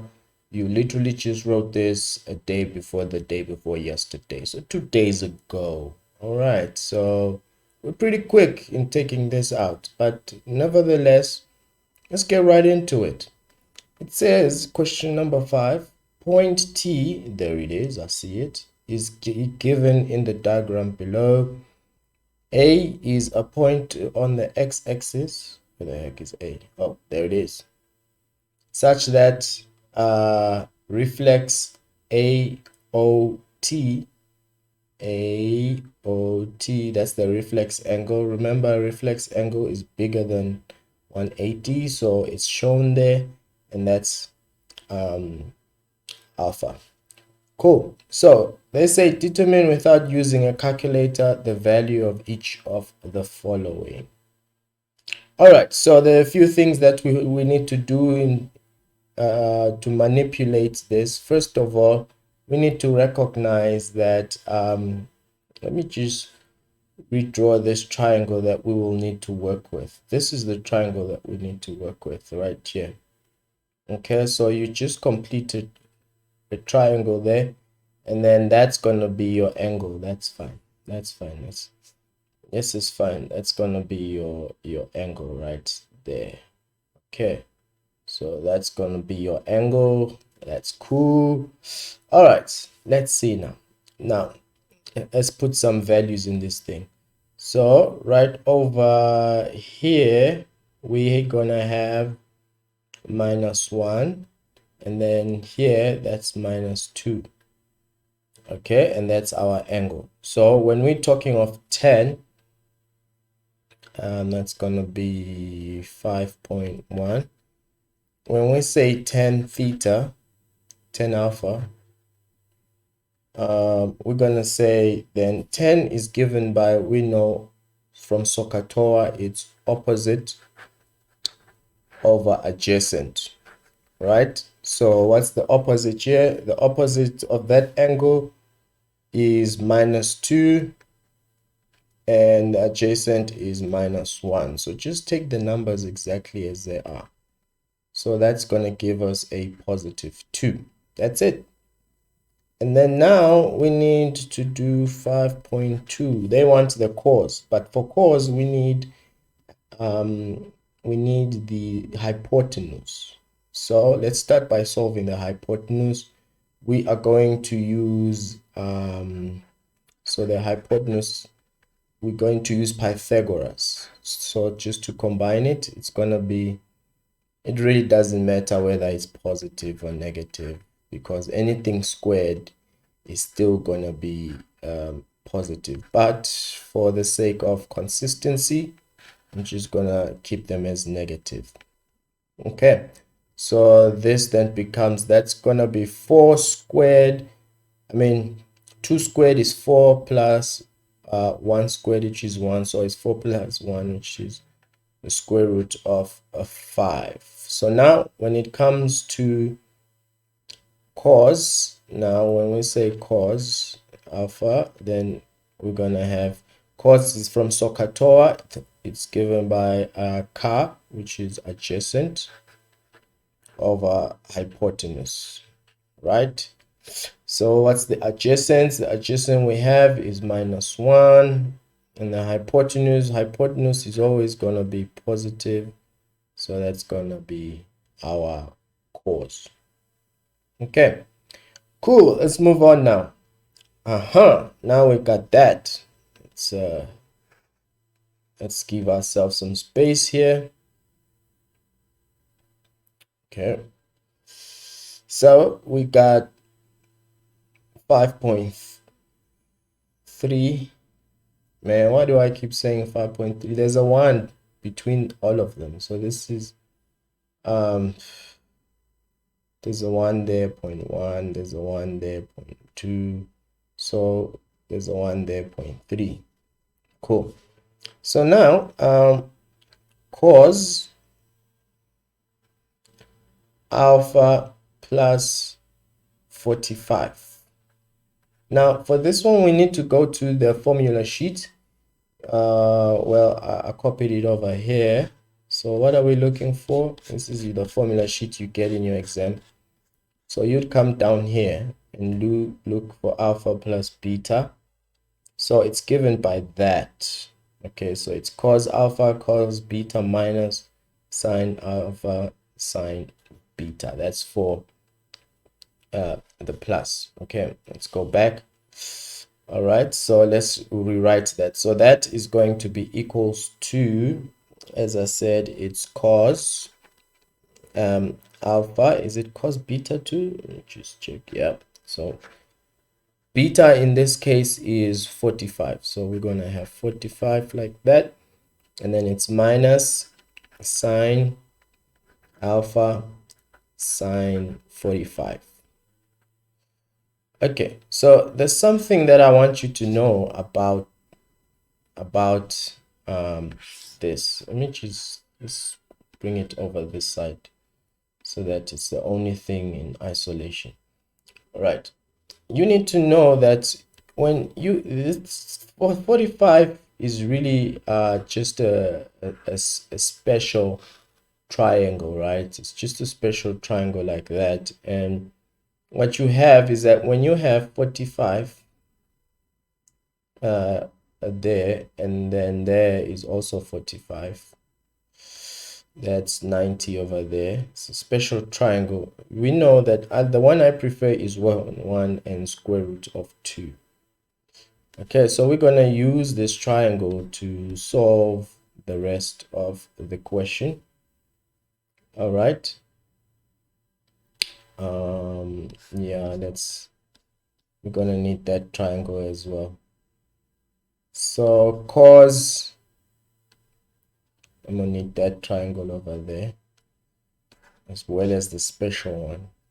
Okay, so I'm going to say cos alpha is, cos is adjacent, which is minus 1 over hypotenuse, that's the square root of 5. Okay, times cos of 45, then we look at our special triangle, a special triangle over here. It's just gonna be 1, this one here, it's just gonna be 1 over square root of 2 minus sine of alpha. Once again, we come back to that triangle over there. Sine is opposite, which is minus 2. So we have minus 2 over square root of 5. We need the space. Okay, square root of 5. Square root of 5, like that.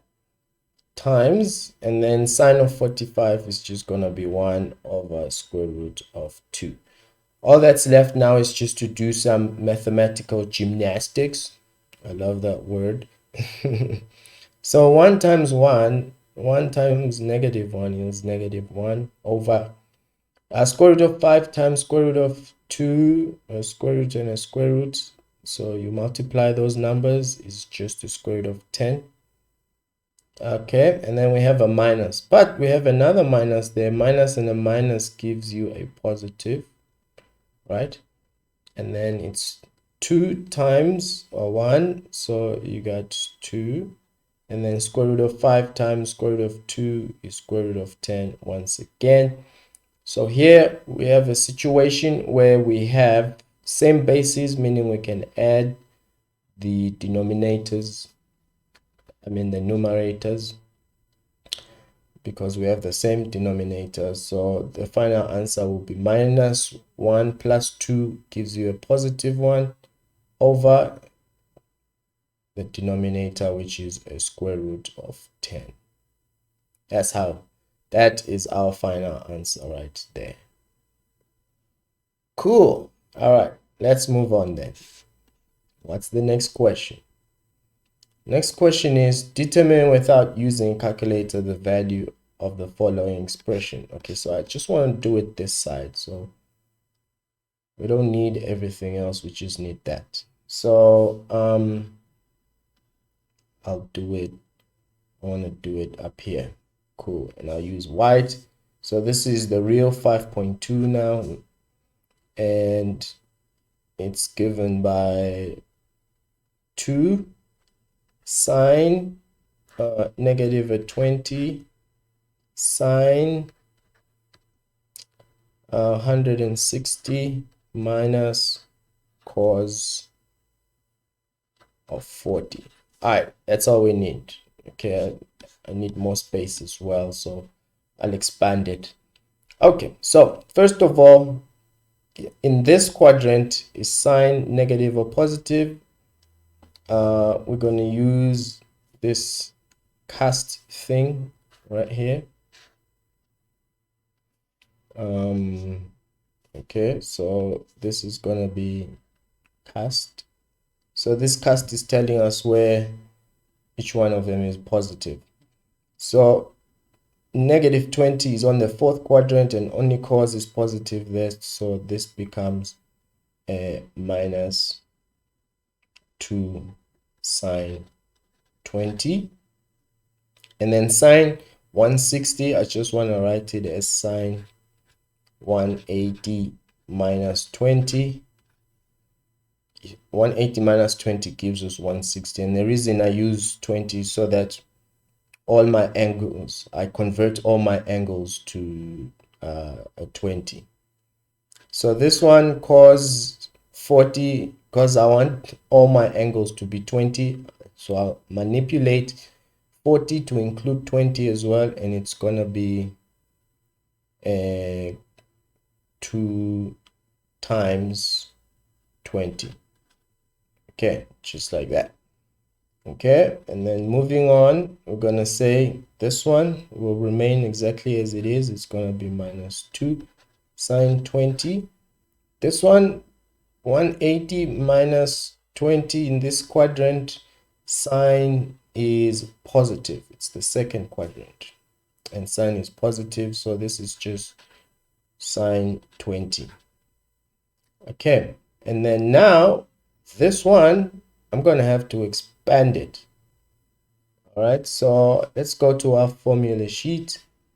We look at our formula sheet there, right there, we have a situation where cos 2 theta, and cos 2 theta had 3 answers. You choose whichever one you feel is going to be relevant for you. So the one that I'm going to choose is this one. Why? Because everything must have a sign. So it's 1 minus 2 sine theta. Okay, so I'm going to change that to, what was it? 1 minus 2 sine, and my theta is 20. And I think it was squared. Let me check here, because I have the formula sheet myself right here. Yep, it's squared. Okay, cool. All right, so let us go further. So this will become minus 2, and then there's 2 of them multiplied. So this becomes minus 2 sine squared 20.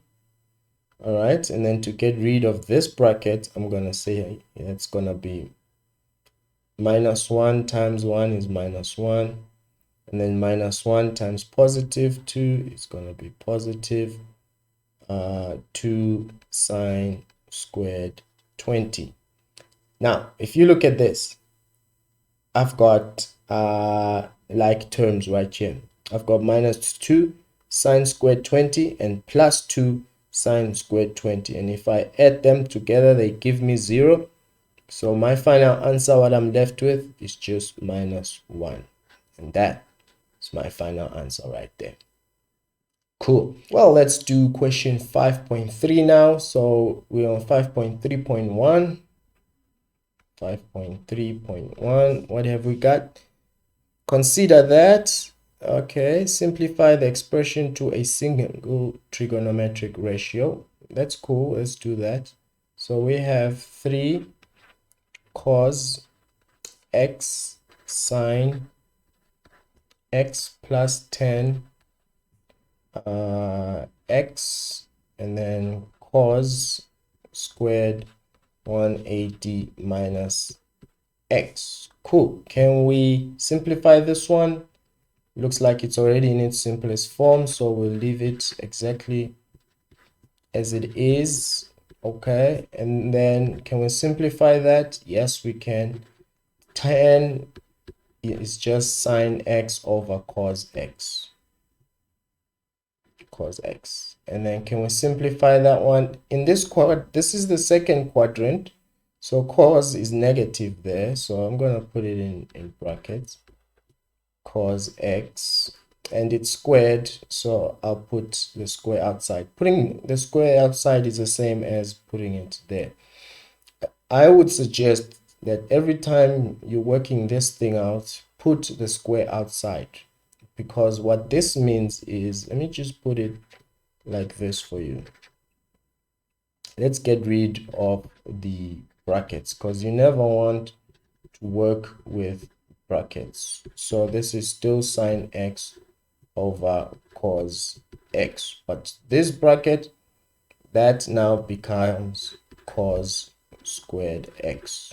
Okay, because anything squared, whether negative or positive, is always going to be positive. Okay, so here we go.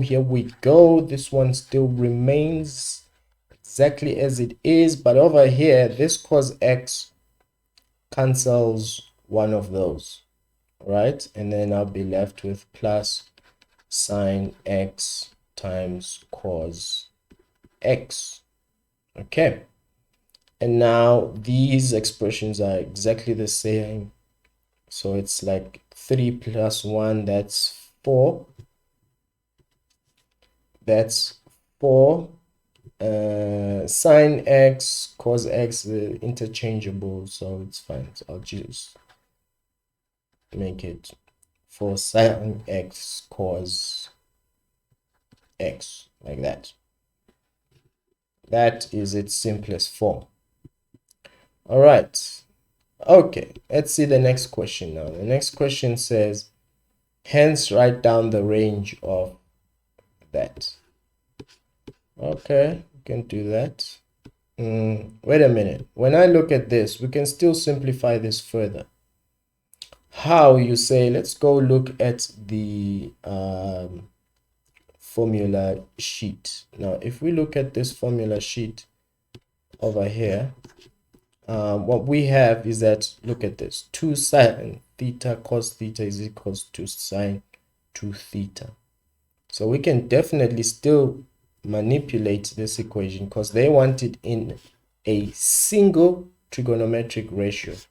This is not a single trigonometric ratio, is it now? So we are not done with this question, because this one, let me just rub everything, because this one is 4. I said 4 sine x cos x. So if I manipulate this, 4 is really just 2 times 2, which gives you 4, and then I'll put this sine x cos x, and we just viewed it, this 2 remains. The 2 sine x cos x becomes sine 2x. Now this is a single trigonometric ratio. That's our final answer. So how does this help us? This helps us because now when we look at the next question, which is really 5.3.2, okay, what we are going to have, well, let me do it this side, 5.3.2.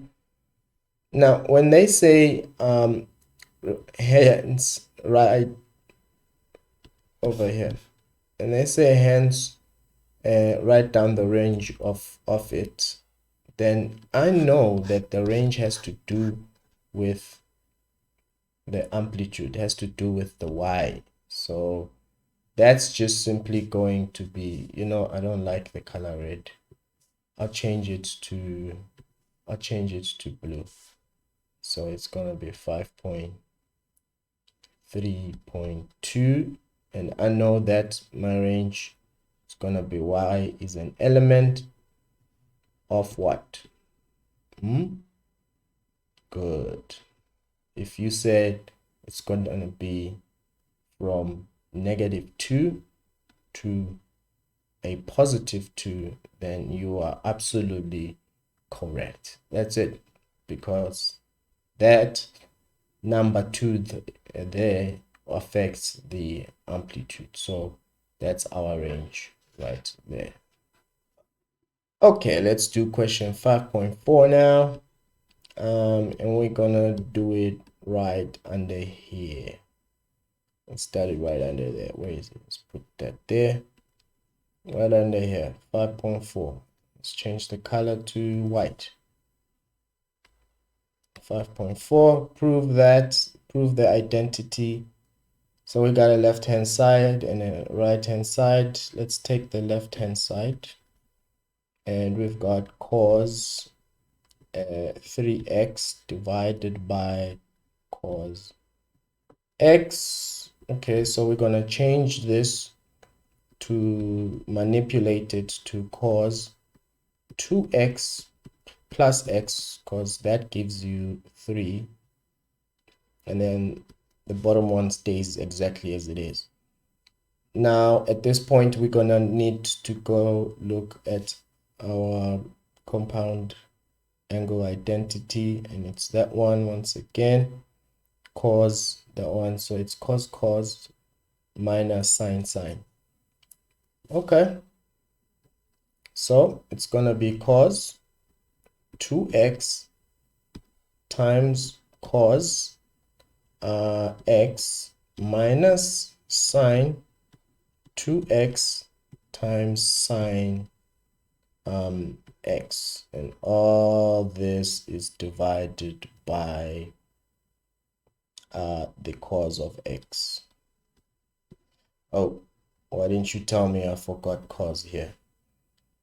Okay, so now we further have to expand this, okay, because it's really not complete. So we'll go back to our formula sheet and look for what is this expanded. This is a double angle identity now, and there's a cos next to it, so probably we want to pick the one with a cos. This one has a cos and a sine, this one has a sine. We'll pick this one that only has a cos. So it's 2 cos theta minus 1. Let's go back to our previous page. And then so we'll change this to 2 cos squared x minus 1. And then we got a cos there. Remains exactly as it is, cos x. Minus sine 2x. It's a double angle again, so we have to go check what is.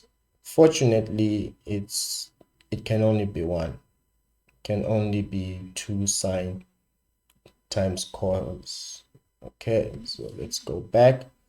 So we'll change this to 2 sine x cos x, and then that one remains as sine x. Oh, what's this? What is this? What's that coming from? I got things that I left on my whiteboard here, or blackboard, that's now on my way. Okay, anyway, all of this is divided by cos x, right? So what I'm gonna do is that if you look at each and every term, it has cos x. If I was to take out the common factor on the numerator, I'd take out cos, and then that cos would cancel with this one. So I'm just going to cancel the causes on each term. Then I'm left with 2 cos squared x minus 1 minus this side. I'm left with 2 sine squared x, because there's 2 of them. There's this one and that one. There's 2 of them. Okay, that's it. So I further want to manipulate this.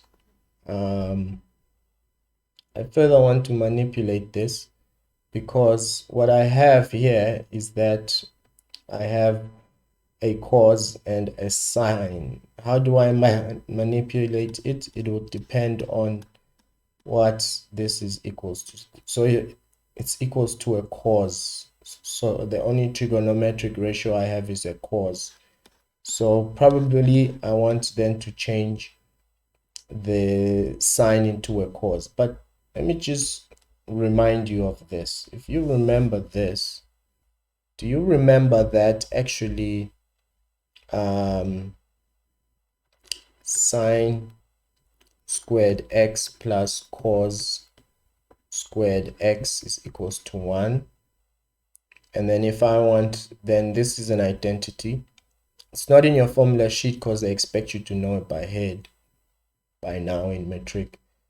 So if I make sine the subject of the formula, then it's going to be 1 minus cos squared x.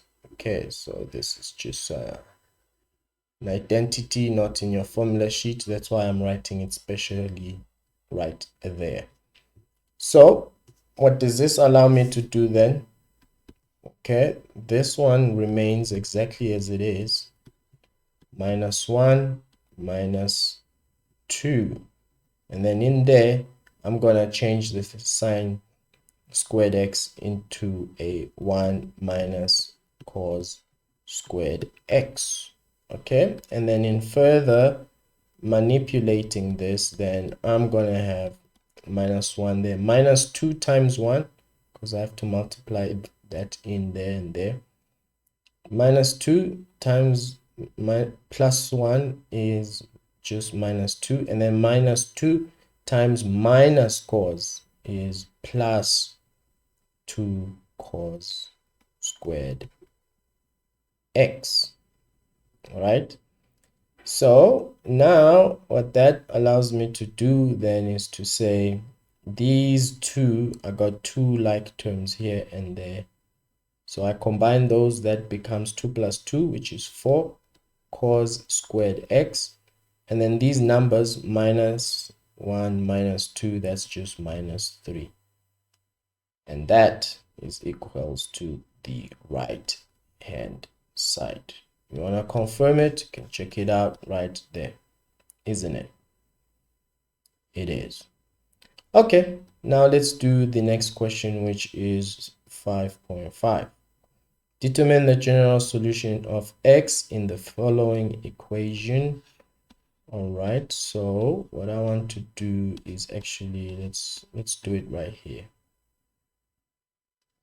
Let's do it right here.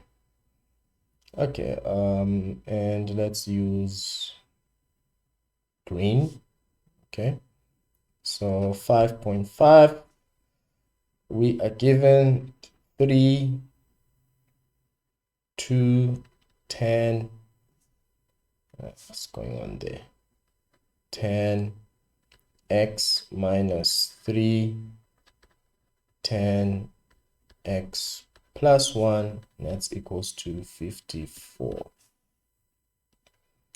Okay, so I want more space, so I'm just gonna put it right there. So what we're gonna do here is, first of all, manipulate this it looks like a quadratic equation, doesn't it? And if it looks like a quadratic equation, it probably is a quadratic equation. Anyway, let's separate this one.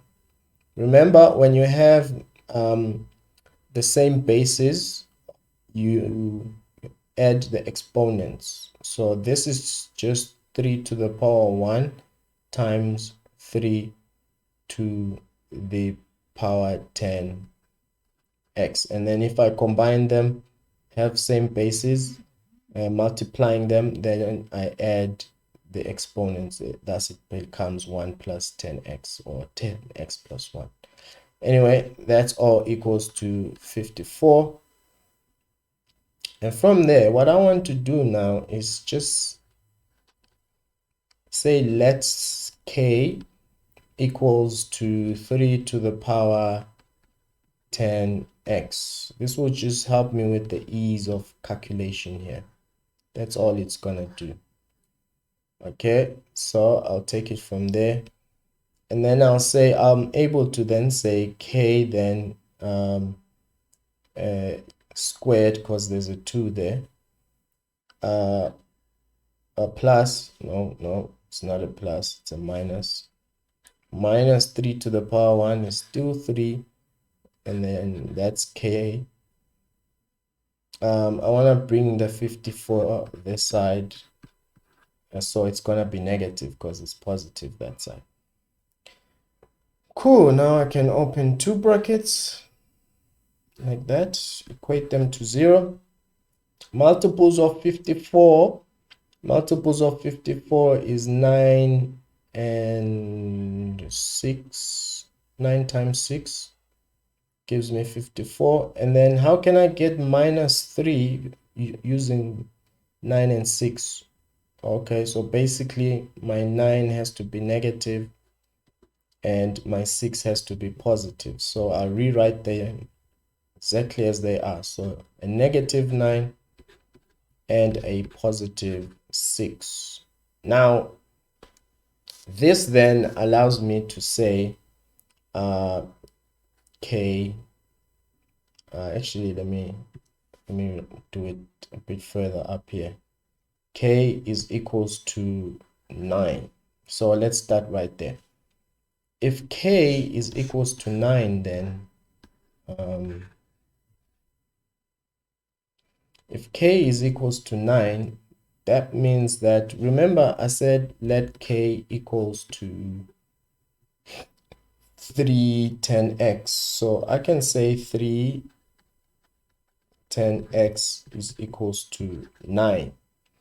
And then from there, I can then manipulate the 9 so that it has the same base. And that's 3, a base of 3, 3 to the power 2 is that. What does this do? This allows me then to say, okay, same bases, same exponents. That means 10x is equals to 2. And then I need to get my reference angle. Okay, so my reference angle then will be equals to 10 arc10 2. Let's get a calculator at this point. Oh, I didn't clear my calculator. Okay, so there we go. So we go shift 10 and then we'll put a 2 there, close the bracket. 63.4. Thank you so much. So our reference angle is 63.4 degrees. Now, here's where it gets a little bit dicey for most people. We need to be able to look then at the quadrants. Okay, so where is 10 positive? It's positive in the first quadrant and the third quadrant, right? So we're gonna start with the first quadrant, which is gonna say first quad. So in the first quad, we know that x is equals to the reference angle alone, 63.4, plus k, and then the period of a 10 is not 360, but it's 180. Okay, and this is where k is an element of an integer. Integer is just a full number, okay, not a decimal. Okay, then we continue to the third quadrant, the third quad.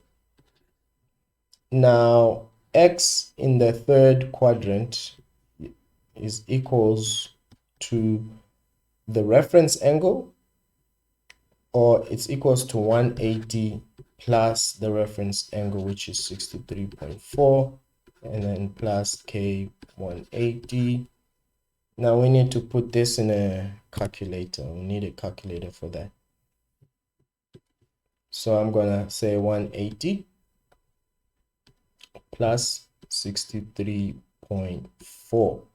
That gives me 243.4. 243.4. 43.4 degrees plus k 180.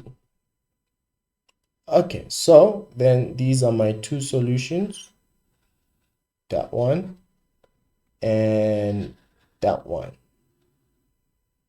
Now this is when k is equals to 9. Now let's come back to when k is equals to minus 6, because we got two solutions, right? So when k is equals to minus 6, what that means then is k is 310 to the power x equals to minus 6. There's no way we can manipulate minus 6 such that it has a base of 3. So what this means is there's no solution. Don't leave this out because there's marks for this. So this is my third solution, that there's no solution for k is equals to minus 6. That's it. That's how you do that question. Let's go see the next. All right. Next one says determine the general solution. Oh, sorry. I thought there's a next question. This was the last question. Oh, then that means that we are done now. Oh, was this 5.5? Yeah, we're finished. Well, ladies and gentlemen, I hope you understood, but in the event that you didn't, I would love to be your tutor. Do contact me on my website, www.mvtutors.co.za. You can book a free consultation over there, or you can contact me through my WhatsApp, which is 076 312 1107.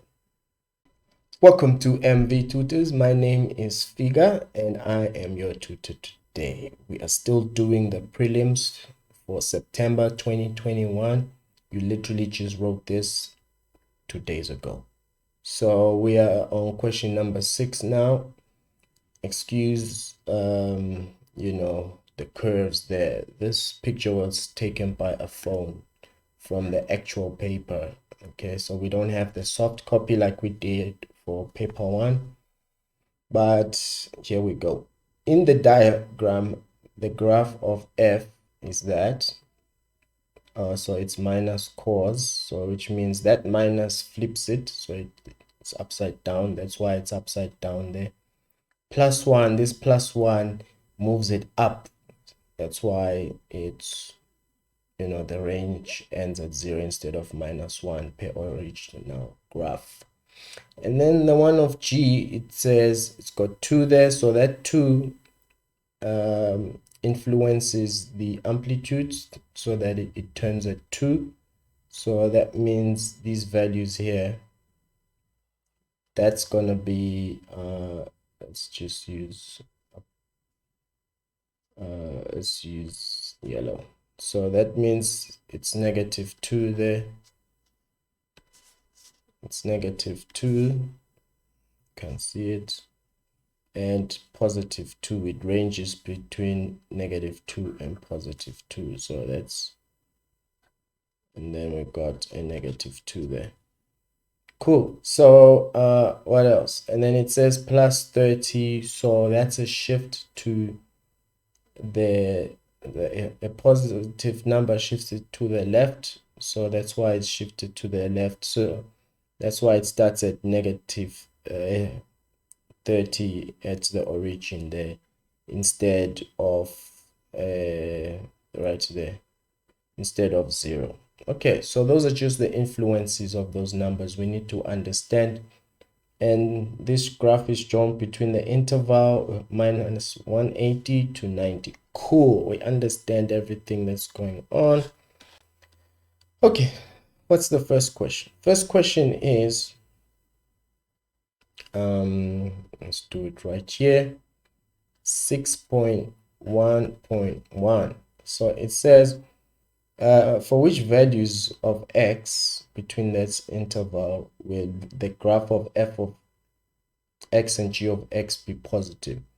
So this means we need to find places where both graphs where f of x, let me just write it like this, where f of x times g of x are positive, so they're greater than 0. Okay, or equal, there's an equal sign. So this is where the graph of x is positive and the graph of g is positive. Let's look, is there such an interval? From minus 180, we can see that g is negative because it's underneath, and then f is positive because it's on top of the x x-intercept, suppose. So something happens here at 30.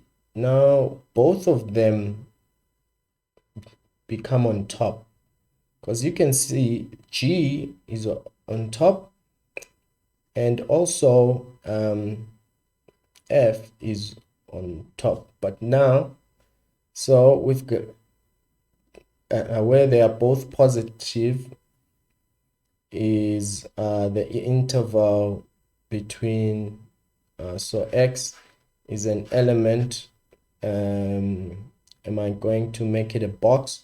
Box includes 30. Okay, so I'm gonna put 30 because of that equal sign. I'm in the box bracket, so I'm going to put minus 30, 2, because they're all the way up to 90, they are both. So that's that interval. Okay, now you could also do both negative, but as we can see, only one of them is negative, so we'll leave it at that. Okay, 6.1.2, we are now looking for an interval where g of x is equals to minus 1. Okay, so this is 6.1.2. So where g of x is equals to minus 1. Okay, so if you had this paper, it's just that my paper is not straight enough, and then you drew a line there. Okay, you will find that x at minus 60 for 1 looks like it gives you 1, because negative 1, because we've got a negative 1 here. Remember, that's negative 2 down there. But we can always test this. We can always test this by writing the equation of g of x, which is 2 g of x, no, let me write it down here. G of x is equals to 2 sine, and then in brackets x plus 30. All right, that's what we need. So we are saying 60 for where x is equals to 60, minus 60 rather, because as we look at the graph here, it looks like at minus 60 it's minus 1, but we need to be able to test this out so that we're absolutely sure. So we're gonna say g of minus 60, and if it gives us minus 1, then we know minus 60 is correct. So we're gonna, where there's an x, we put a minus 60 plus 30. All right, let's get a calculator so that we put it exactly as it is. bring it this side. So we've got 2 sine, and then we've got minus 60 in there, plus 30, and then let's close the bracket, gives us minus 1. So definitely minus 60 is a factor. Now if you had a ruler and this was accurate enough, then also there at minus 180 you would have reached it. And then if you go like that, you would see that at minus 180 as well, you have it's minus 1. But we need to be able to test it out. So let's test it out. So now we're going to say g of minus 180. Okay, so we're going to have 2 sine, where there's an x, we put minus 180 plus 30. And then we close the bracket. Let's see what this gives us. Let's get back the calculator. Here we go. So instead of, let's just, what's going on there? Let's just put 2 sine, open the brackets, minus 180 plus 30. That gives us minus 1 as well. That gives us minus 1. So the values of x is equals to minus 60 degrees and minus 180 degrees. That's my final answer. I've tested it, checked them, they are absolutely correct. Okay, let's read the next question. The next one says the y-axis is moving 90 degrees to the right. Determine the new equation of the graph originally called f in its simplest form. Okay, so what I want to do, I'll do it this side because I need the formula for f.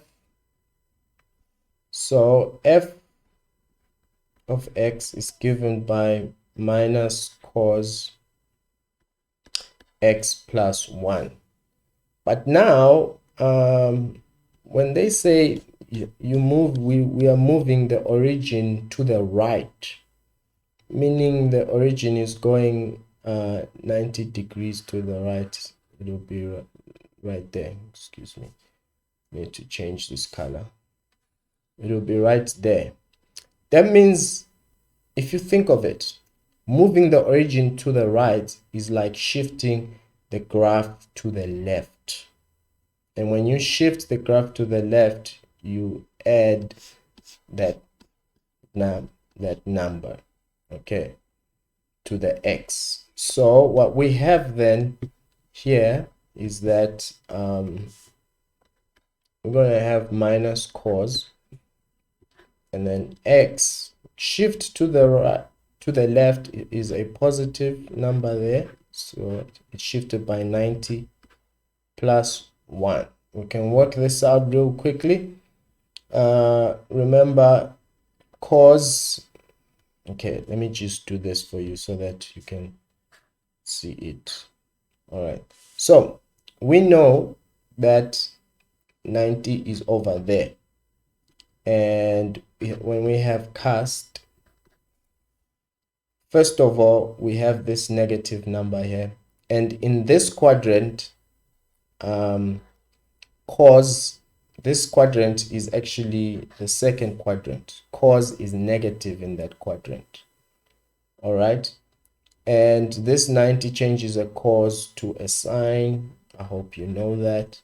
So this is just sine x plus 1, and a negative gives you a positive. So our final answer, that's like, that graph is gonna be sine x plus 1. That's it. I hope you understood that, But in the event that you didn't, do contact me. I would love to be your tutor. Just contact me via my email address, which is www.mvtutors.co.za. You can book a free consultation there. You can also contact me on my WhatsApp number, which is 076 312 1107. I would love to be your tutor. Thank you so much.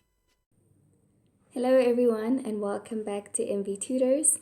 I'm Silo and I'll be looking at question 7 with you guys.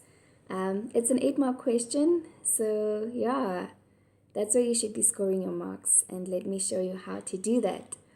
So it says, let me just make it a bit bigger. In the diagram, B, let's just switch on the comments. Okay, so B, C, and D, okay, are in the same horizontal plane. AD is a vertical pole anchored by 2 cables, AB and AC. The angles of elevation from B and C to A, the top of the pole, are theta and 2 theta respectively. Then we have AB as 5 units and AC as x units. Okay, so the first question they ask is, show that x is equal to 5 over 2 cos theta. Alright, so how I tackle these problems, alright, just right there, question 7. So the way I tackle these problems, I draw out the triangles for myself. Okay, it really helps to just see what's going on. Okay, so let us attempt that. So I'm going to draw triangle ADB. Okay, see if that works out. Yes, so I have that triangle and then triangle ADC. Ooh.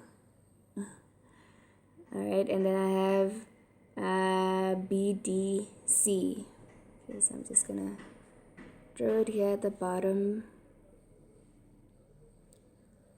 and I'm gonna label shortly. Okay, so I have A, B, and D. Alright, then I have AD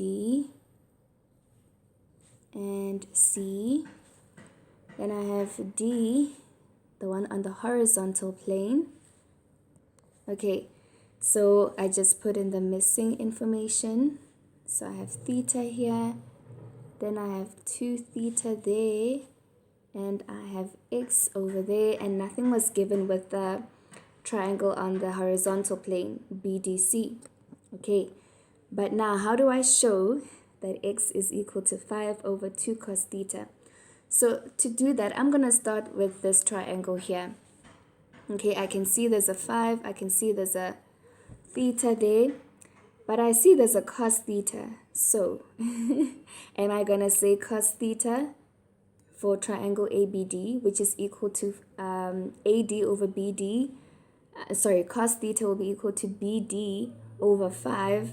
No, I'm not going to use that because we don't have anything, any information about BD. The information that I really want to use, for me to take the first triangle and use the information from the first triangle to the second triangle, is the common thing that they have is AD. Okay, so I need to write AD in terms of theta and 5 so that I can get it to my second triangle and see what I can do there. Okay, so let us attempt that. So with 7.1, I then have to use sine theta. Okay, so if I use sine theta, that will be equal to AD, because it's opposite over hypotenuse, which is 5. And then if I look at my second triangle, okay, let me just write this in terms of AD because I will be using that information on the other side. So AD would then be equal to 5 sine theta. All right, if I look at my second triangle, I also want to write in terms of AD, okay? and x. So the only option I have is sine 2 theta.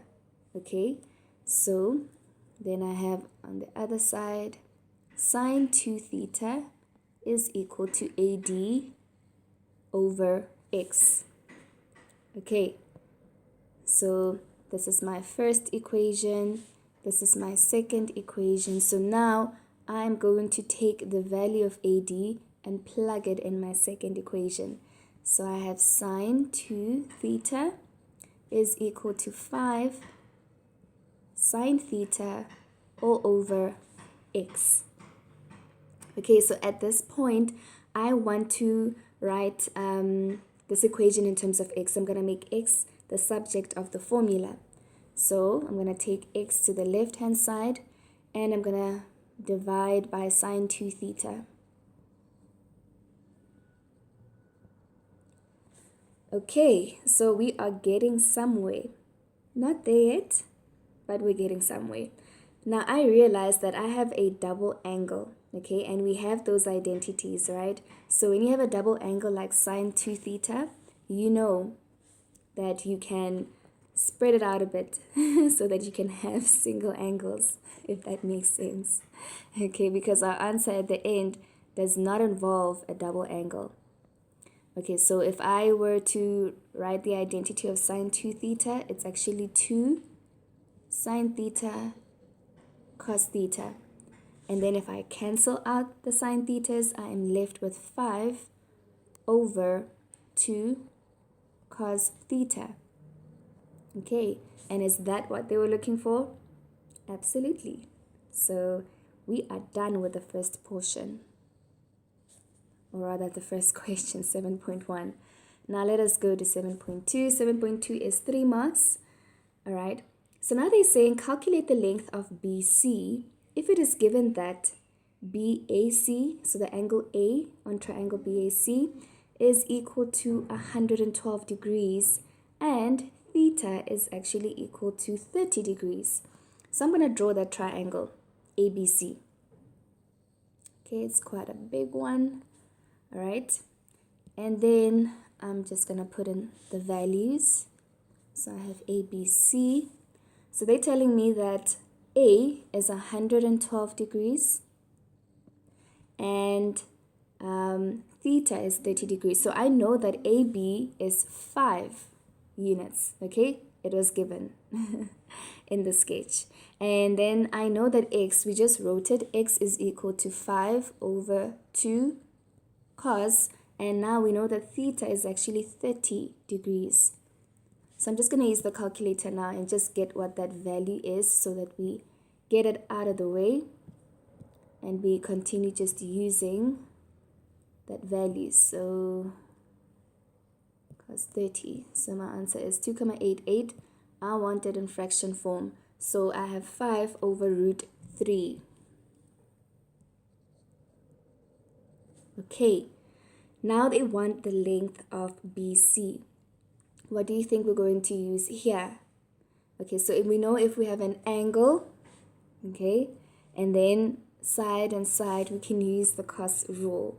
I wouldn't go for the sine rule. I don't have any other angle. I don't have B, nor do I have C for triangle ABC. So I would go for the cos rule. And what does the cos rule say?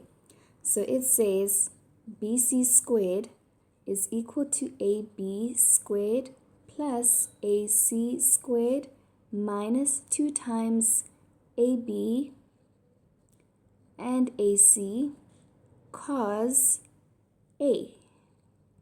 Okay, so we have all of that information. We have AB, it's actually 5 units, so 5 squared. And then we have AC, which is 5 over root 3.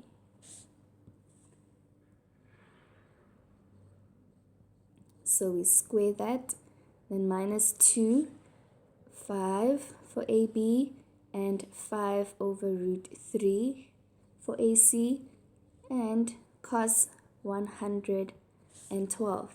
And we can just put all of that in the calculator, and then we'll see. So we have 5 squared plus, I'm just going to say the answer squared, minus 2 times 5 times the answer that we had previously, and then cos 112. Okay, so we have 44,15. I'm going to leave that answer on the calculator as it is.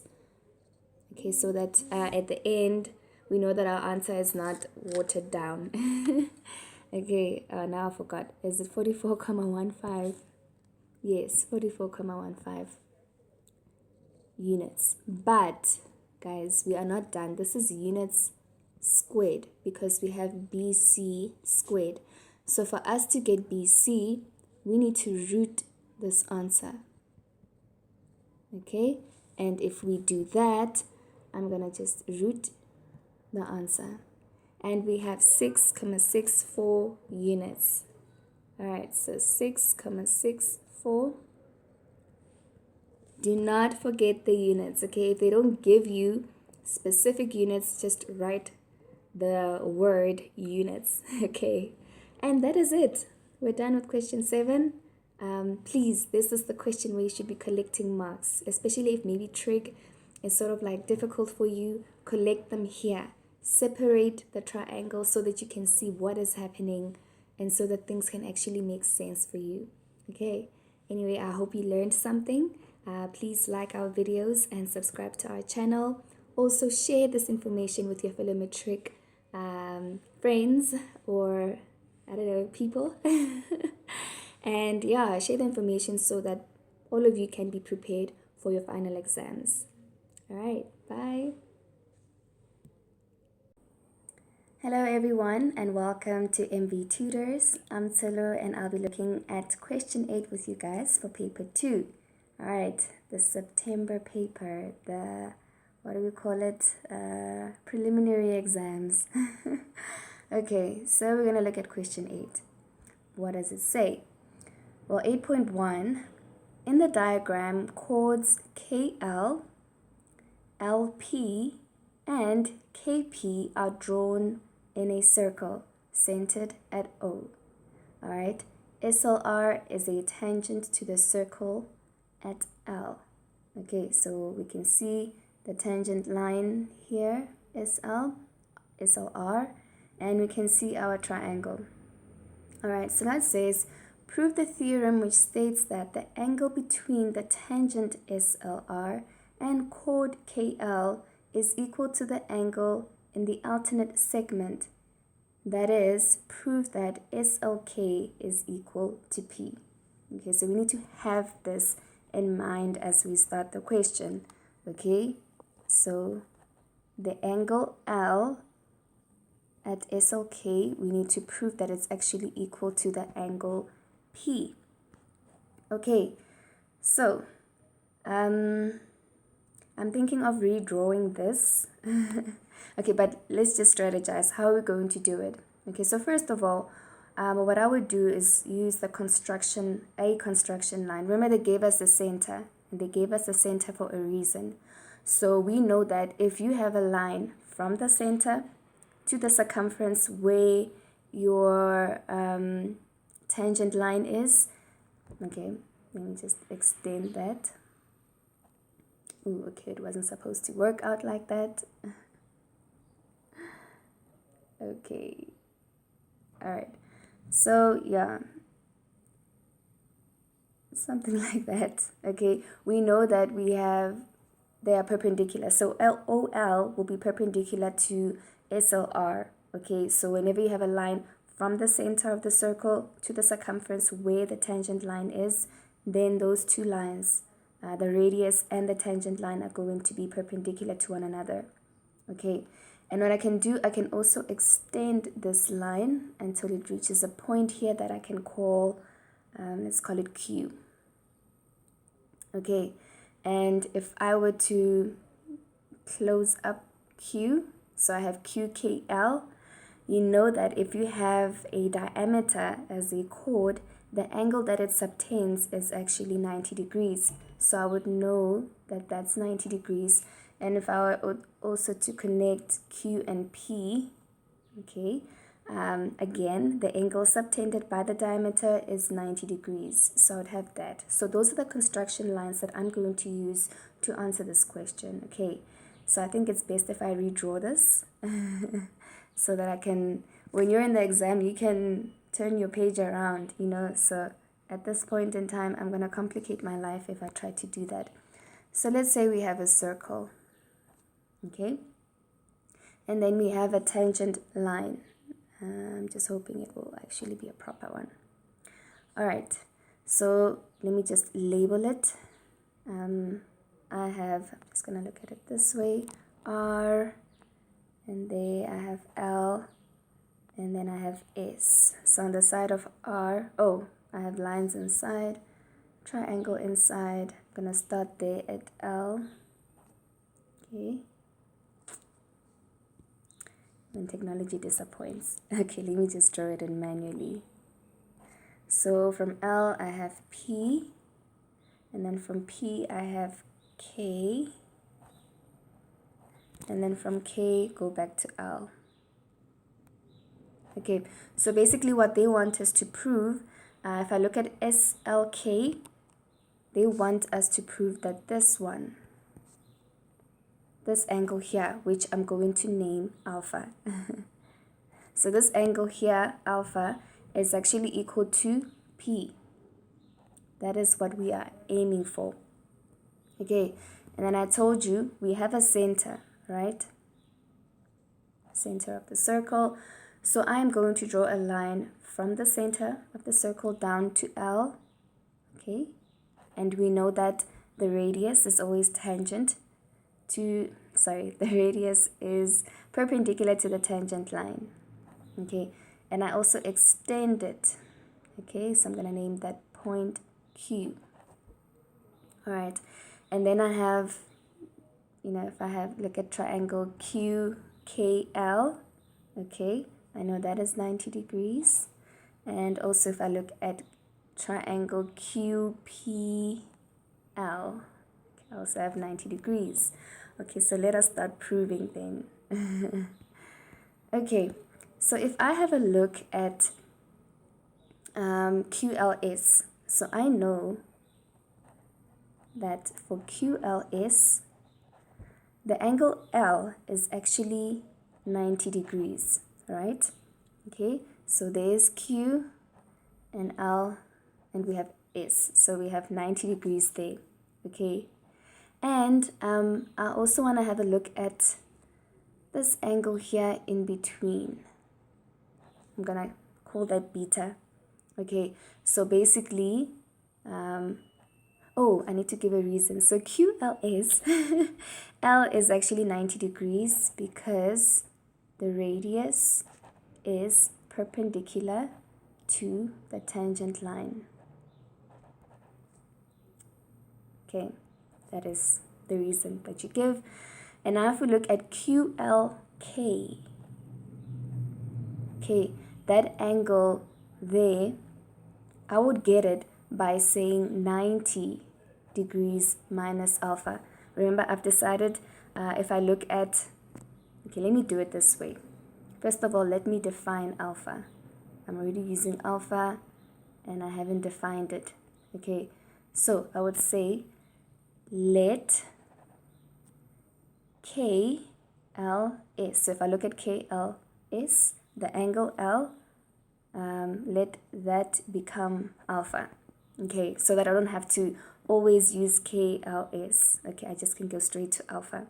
So now if I say QLK, okay, so there we have Q, and then we have L, and then we have K. That angle, that smaller than an angle, which is beta, I'm going to say it's actually 90 minus alpha, because you can see you have your angle 90 here, okay, then you have alpha, then you have beta. So I'll just call it beta, but I think I'll stick to 90 minus alpha. Okay, so we have that. Now what? Okay, so now, I don't know if you see, but we actually, by constructing, okay, we actually have a cyclic quad. Okay, I'm just going to use another. So we actually have a cyclic quad called Q, L,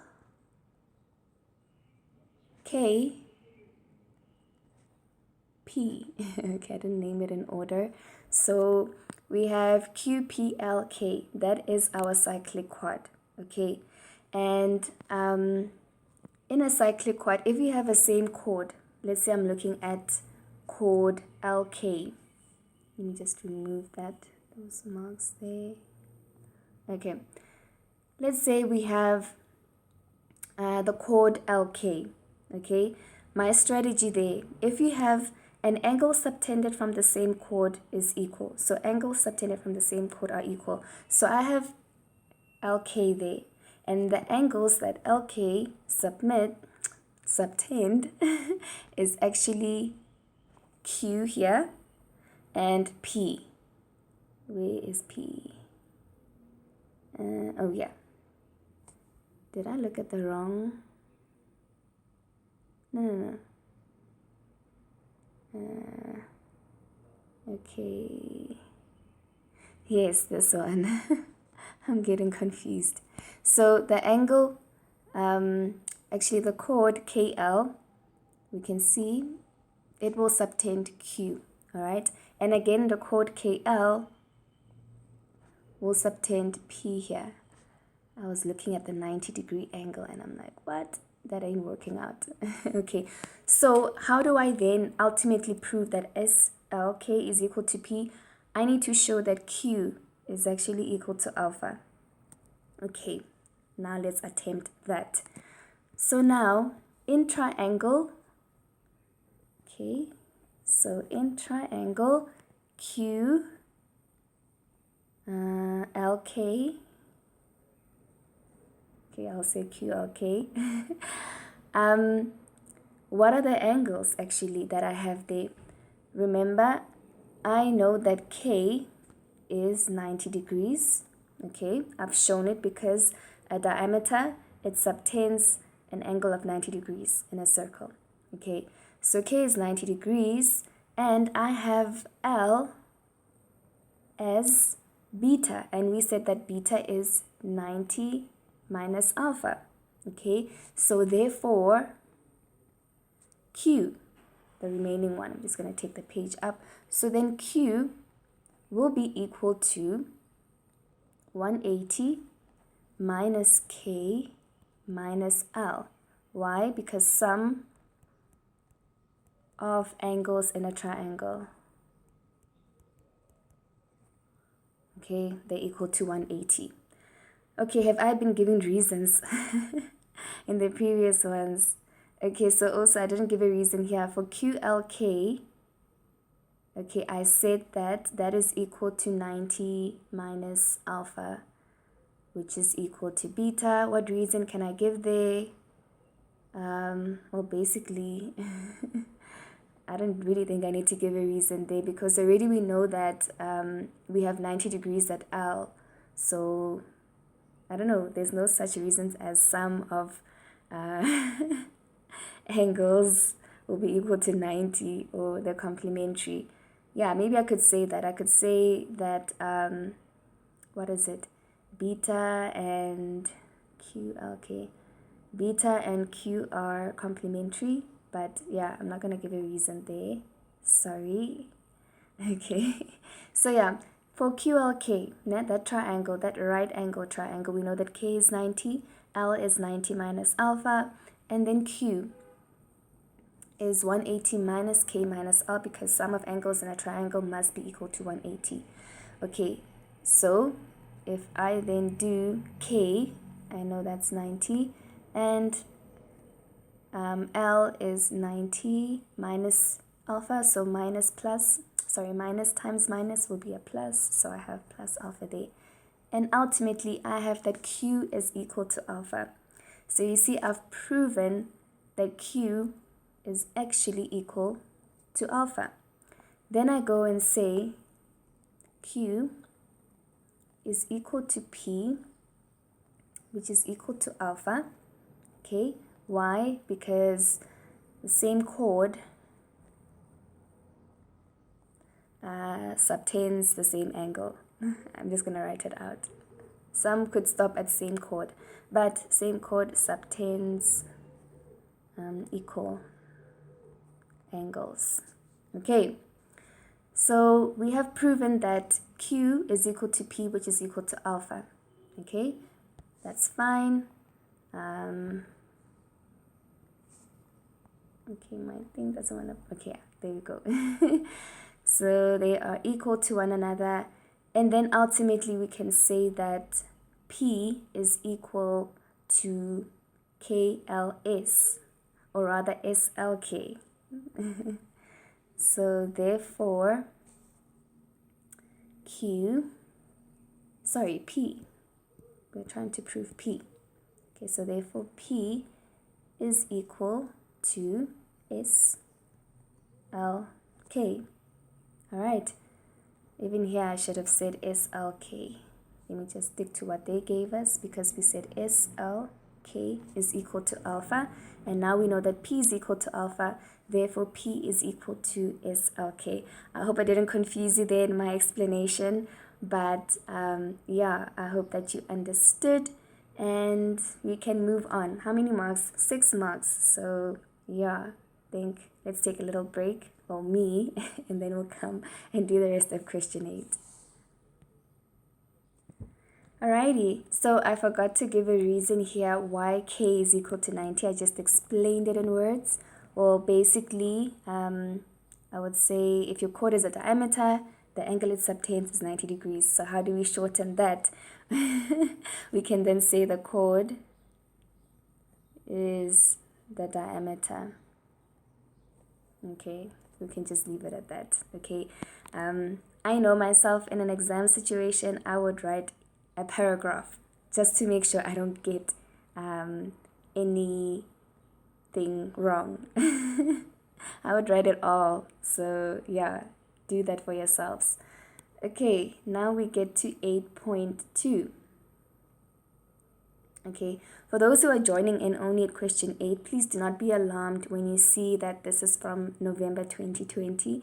The preliminary exam written in the Gauteng province was actually taken from last year's alternative paper. So there was a paper 2 that was written. The fact that you see it in brackets with a 2 means that this was an alternative one. Just in case anything happened to the first paper 2, version 1, then we have version 2. So they decided to be lenient with you guys and put in version 2 for you to write in your preliminary exam. Okay, so we are dealing with the right paper, do not doubt.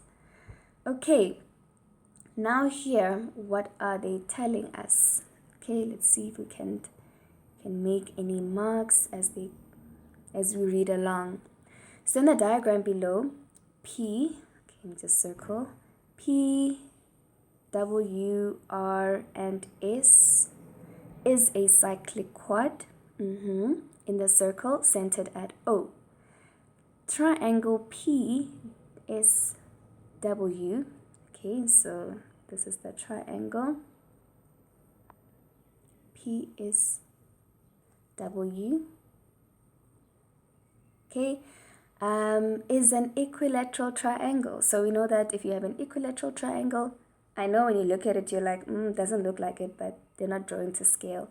But if you have an equilateral triangle, you know that the angles are 60, okay? Because 180 divided by 3 will give you 60. So just put it in there for yourself,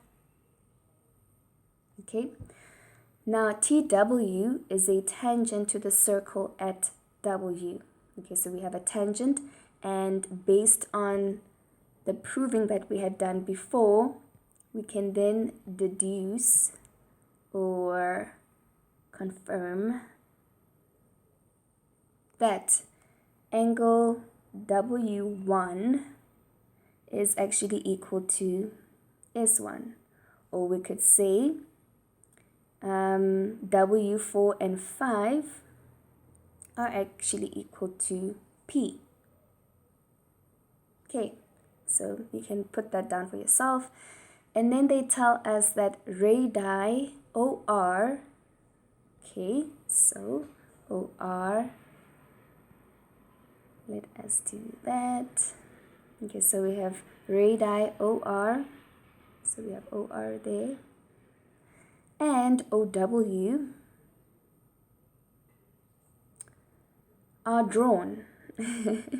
Okay, so they are radii, guys, meaning that their lengths are actually the same. And if their lengths are the same, we have an isosceles triangle. And therefore, we know that R2 is actually equal to W3 and 4. Okay, and then W5 is 25 degrees, so they gave it to us. Okay, so yeah, after reading that, let's go and answer the questions. Okay, so we are on 8.2.1. Okay, determine, giving reasons, the size of S1. Okay, so S1, okay, this is S1. Let me just open up again. Let's just mark the ones that we need to get. So we need to get S1. Oh, okay, maybe yellow is not a good color. Purple. So we need to get S1, we need to get O1, and we need to get R1. Okay, so we've circled what we've noted what we needed. So how in the world are we going to get S1? Okay, let's have a look. So you have two triangles because of the cyclic quad. You have triangle SPW, right? And I've already said when you're using the tan chord theorem, W1 is equal to S2 and W4 and 5 is equal to P. Okay, but there's another triangle. Okay, I'm going to use another color for that. Let us try. Okay, we've used everything. No, we haven't. Let's try this one, cyan. So you have SR, okay, W. That's another triangle that I missed. Okay. So in this triangle here, if we were to use the tan chord theorem, W1 plus 2 plus 3 is actually equal to R1 and R2. Then we have W5, which is equal to S1. Okay, cool. That was the last one we left out. So S1 is going to be equal to W5. Okay, why? Because of the tan chord theorem. Tan chord theorem, okay, and we know that then S1 would have to be equal to 25 degrees. Okay, so there we have it there. O1. Okay, so we have O1. Now O1 is the center, it's at the center of the circle, right? And what do we know? Okay, we have chord RW. Can you see that chord RW subtends to O1 and it also subtends to S1? So O1 is actually twice S1. Okay, and that is because of angles at the center. So if you want to be like me and write a whole paragraph, you would say that the chord that subtends an angle at the center. Okay, the angle that is subtended at the center is actually twice the angle subtended at the circumference. And we'll leave it there. I would write that. But a shorter version is angles at the center. Okay, so what is S1? We got that to be 25. So therefore O1 would be 50 degrees. Okay, then we go to, and these mark allocations, just 2 marks. But R1, that is 5 marks. So we need to think a little bit there. Okay, so what do we know? R1, okay. What do we know? Okay, I can figure out what R2 is. Okay, so remember, if you look at triangle ORW, we know that it is an isosceles triangle because OR is equal to OW because they are radii given information. So we know that R2 is equal to W3 and 4. But we know O1. Okay, so let me just do it this way. We'll see where this actually ends up. We know that O1 is 50. Okay, so then if we say angles in a triangle, the sum of angles in a triangle are equal to 180, then we know that 180 minus 50 is 130, and 130 divided by 2, that is 65. Okay, so we have 65 degrees here. Okay, so then we can conclude that R2 is equal to 65. Okay, you can then say OR is equal to OW. Okay, given. Okay, they are radii. And so therefore R is equal to W. Okay, and we actually got R and W by saying sum of angles in triangle. Okay, so R2 is 65. How does that help us to get R1? Okay, what can we do for R1? All right, no, maybe not. Okay, so we know that R3 and R4, sorry, W3 and W4 are 65. Okay, let's talk strategy, because I'm just saying things, but I'm not telling you what the aim and what the goal is. So I want to look at triangle SRW. Okay, and if I look at that triangle, I already have S1. Okay, we solved it. It was 25 degrees. And I already have R2. I just solved it. So I want to get W4. Okay, if I have W4, my only unknown is actually going to be R1. So that is my strategy. Okay, so now that we have R2, let us get W4.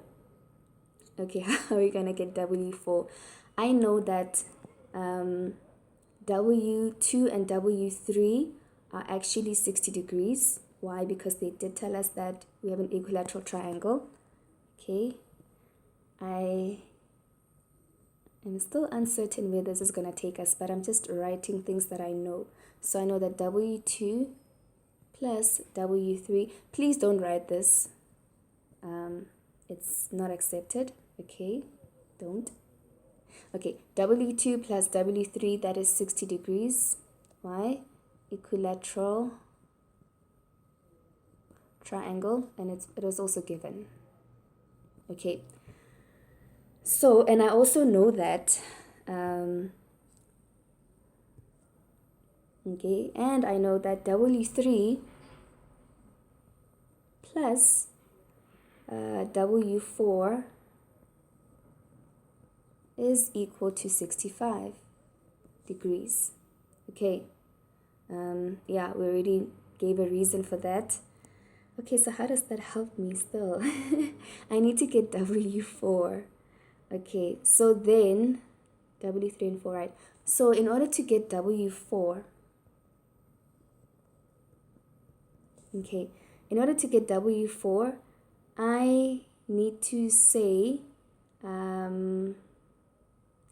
that's 60 degrees minus, okay, no, let me not confuse myself. So let me just get a marker there.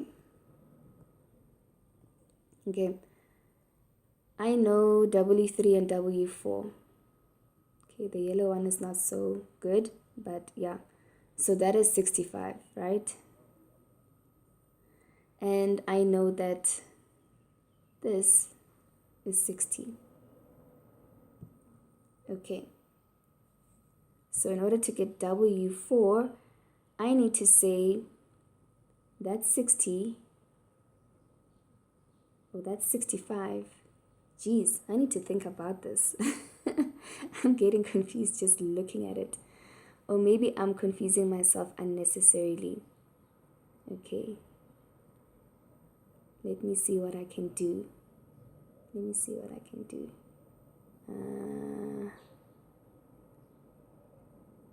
Oh, okay, guys. I'm honestly confusing myself. I think let's scrap this W story. Okay. For those who can figure out W4, I need to think about it first, and I'm going to take up a lot of time. So let me rather go to P.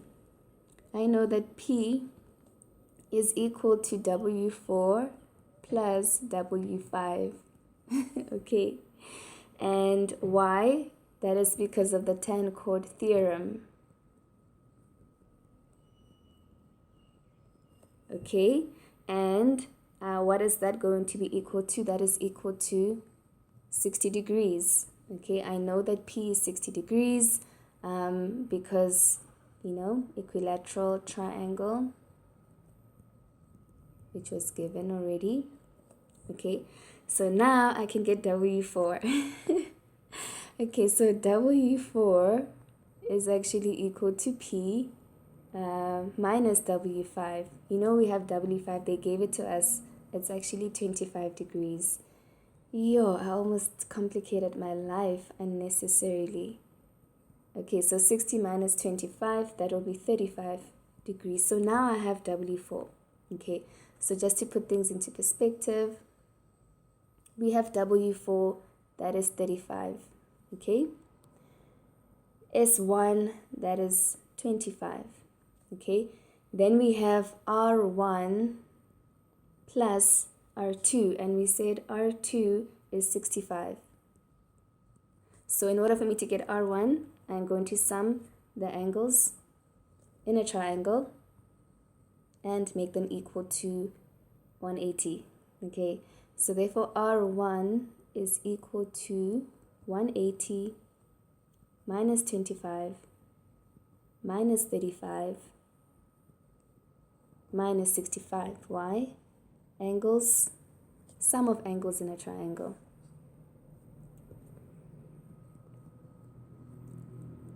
Sum of angles in triangle. Okay, so I am going to use the calculator. I'm not going to calculate in my head. I've already wasted a lot of time, so let us get right into it and use the calculator. So we have R1 is 55 degrees, guys. Okay. Yo, 5 marks. You will work for it. Okay, and now they're saying 8.2.2. Okay. Prove that SP is parallel to TW. Okay, so where is SP? Let's choose now black.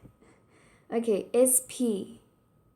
TW. Okay, so we already have TW. I'm just gonna put dotted lines. So there's TW, and SP, I'm assuming, yeah, it's hidden there. So this is SP. So we need to prove that those two are parallel. Okay, if you want to prove that something is parallel, remember with parallel lines, you either have alternating angles, okay? You need to prove that the angles are equal, that are alternating, or we have co-interior angles. You need to prove that the co-interior angles are supplementary, meaning if you add them, you get 180, or you have to prove that the angles are corresponding. Okay, so looking at our sketch, we can either prove with co-interior angles or with alternating angles, but I would go with alternating angles because I don't want to prove that the sum is equal to 180. I just want to prove that angles are equal. Okay, so how are we going to do that? If you see clearly, if you draw a Z, we've been using these colors. Okay, let's use this lighter green. Okay, so if I were to draw a Z, which angles do I want to prove that they're equal? Okay, I would take S, so I would have to prove that P is equal to W1. Okay, so how are we going to do that? I need to prove that P is actually equal to W1. So how am I going to get W1? Well, I can actually sum all the angles. Oh yeah, actually no, I don't have to go that long route. You see that W1 is actually equal to S2. Okay, yeah, so W1 is equal to S2, which is equal to 60 degrees. Why? Again, the tan-chord theorem. Okay, so I know that S2 is equal to P, okay, which is equal to 60 degrees. Equilateral angles. Equilateral angles. Okay, so therefore, W1 is then equal to 60 degrees. W1 is therefore equal to P. Okay, so W1 is therefore equal to P. Therefore, they are alternating angles. Okay, therefore, SP is parallel to TW. And we are done proving that. Okay. Question 8 is still not done. My goodness. Okay, so the remaining 7 marks. Let's see. In the diagram below, okay, we're going to be ready to sketch. Okay, let's just wait for that to disappear. In the diagram below, a circle centered O is drawn. Okay, H, we have H here, J, G, L, and L are points on the circle. So triangle HJL, that's the big one, is drawn. Okay, and then HOG bisects JL at M. Okay, so if you recognize it, you can see that actually triangle HJM is actually similar, or we could say congruent to triangle HML. Okay, so since we know that, okay, let's keep reading. HJ is 12 root 5 and JM is 12 units. So I would know that ML is actually 12 units. They told us that M is actually a perpendicular bisector. Okay, so and then I would know that HL is also equal to that. We'll see if we need it, but let's just sketch what we know. All right, now they tell us if mg, this is 8.3.1, if mg is equal to 6 units, okay, so this length here, that's 6 units, and OM is x, okay, so that is x, write HM in terms of x. Okay, so I'll just take this up. So 8.3.1. We must write HM in terms of x. What is HM? HM is actually the perpendicular height of the triangle. Okay. HM. Okay, cool. So I know that the radius, okay, and the radius is OH, and it's also OG. Okay, so the radius is actually equal to x plus 6. Okay, so yeah, I have OH, I have OG. But if I were to get HM, okay, so HM actually consists of OH plus, what do I keep forgetting? H. HM. Let me just draw it out for myself, because now I keep having to look for it. I'm like, what is HM? Okay, there we go. All right, so HM is actually equal to OH plus OM. Okay, now that makes life a little easier. So OH, like we said, that is x plus 6, and OM, that's actually x. So ultimately, we have 2x plus 6. A nice 2 marks. Okay, and then 8.3.2. Calculate, giving reasons, the length of the radius of the circle. Okay, radius, we said it's x plus 6, right? Yeah, so I am thinking of using Pythagoras, but they said with reasons. Okay, so I can use 2 triangles here. I have the big one. Okay, I can use HG JM. Okay, I know that is perpendicular, it's 90 degrees. I have the length here. I also have the length there.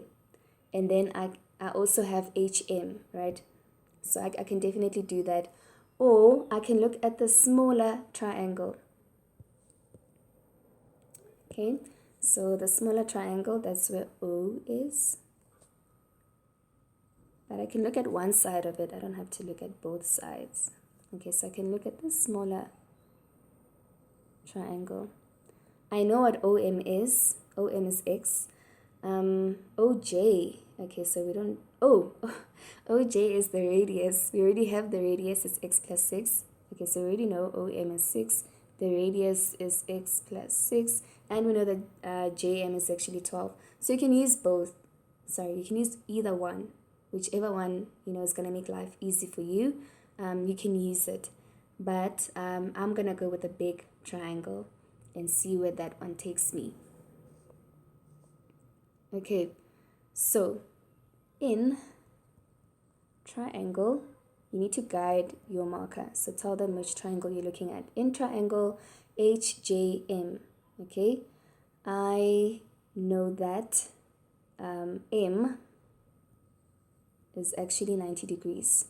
Okay, you must actually state why this is a right angle triangle. So M is 90 degrees because, how do I put it? The line from the center to a chord is actually, or rather the line from the center to a chord, I'm going to write the paragraph. Line from center to chord. Oh, line from center is actually perpendicular to chord. Line from the center is perpendicular to the chord. Okay, yeah, that's pretty much what you would say. Okay, and then now we can start calculating. So we have our right angle triangle there. Okay, we know that those are... Okay, and then HM, which is what we calculated, it's 2x plus 6. Okay, and now we're going to use Pythagoras. So 12 root 5, all of that squared. Okay, let me rather start with the letters. So I'm going to say HJ squared is equal to HM squared plus JM squared. For this, I only need one equation because I have one unknown. If there were more than one unknowns, then I'd have to use more than one equation. Okay, so I have 12 root 5 squared HM 2x plus 6 squared, and then JM, that is 12 squared. Okay, I am going to take 12 squared to the other side. Okay, so I have 12 root 5 squared minus 12 squared is 144. Okay, I could have also calculated that one. Actually, yeah, let's just do it. So 12 squared is 144, and 5 root 5 squared is 5. Okay, and then minus the 144, the 12 squared. And then if I remove the brackets, I have 4x squared. Okay, then I have 6 times 2x, which is 12x, times 2, it's going to be 24x, and then 36. Okay, let us just make sure that our thing is actually right. Okay, so if I have, I'm just going to put the whole thing in it. So I have 12 root 5, didn't put brackets.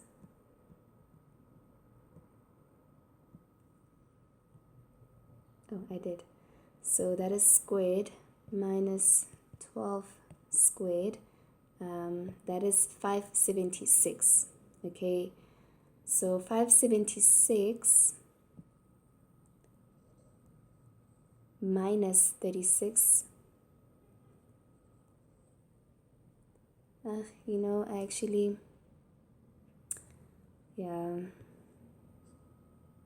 So I have 576 this side. I'm gonna take it back to the other side. So I have 4x squared plus 24x plus 36 minus 576. Okay, now let's take out the calculator. I'm gonna say 576, or rather negative 576 plus 36. That gives me 540. Okay, plus 24x. Okay, now I forgot. 540, ne? Yes. Negative 540. Okay, now I'm going to divide everything by 4 so that I can make life simple for myself. Or from here, you can actually use the quadratic formula. It's up to you. Okay, so I have x squared, 24 divided by 4. That is 6x. And then 540 divided by 4.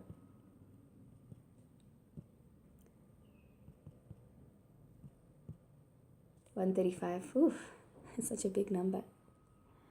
135. Okay, I am not going to look for the factors of 135 to see what will give me 6x. Okay, so, or maybe I can. Let me pause, write them down quickly, and get back so that I don't waste time. Okay, so I have the factors of 135. And looking through them, what will give me 6 is actually 9 and 15. Okay, so like I said, you can use the quadratic formula. You probably save time than doing what I'm doing. But yeah, so this has to be positive for us to get a positive 6x, and the other has to be negative. All right, so what are we even solving? Oh, we're solving for x. Okay, so we have x is equal to 9. Or x is equal to negative 15.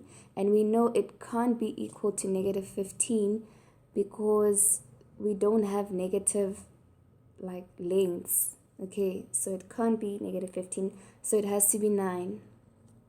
Okay, so I'm going to say x is 9 units. I just didn't have space to write the units there. But yeah, okay guys, we're almost there. I know I've taken up a lot of time. But the beauty of watching YouTube channel, or videos rather, YouTube videos, you can fast forward. All right, calculate giving reasons the length of the radius of the circle. Okay, so now that, remember we wrote already what the radius is in terms of x. Yeah, so we said the radius is actually x plus 6.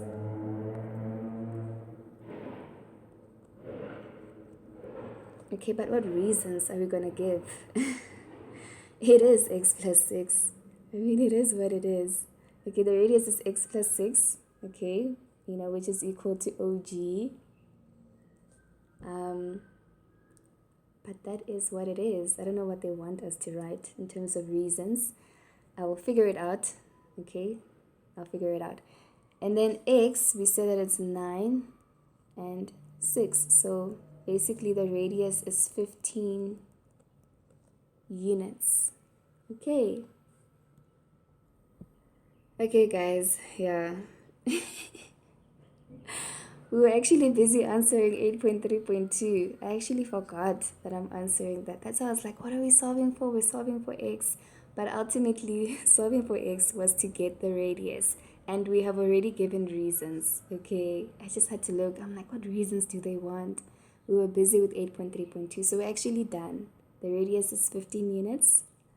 I guess the lesson learned here is when you're answering these questions, sometimes you can have so many calculations, you get lost.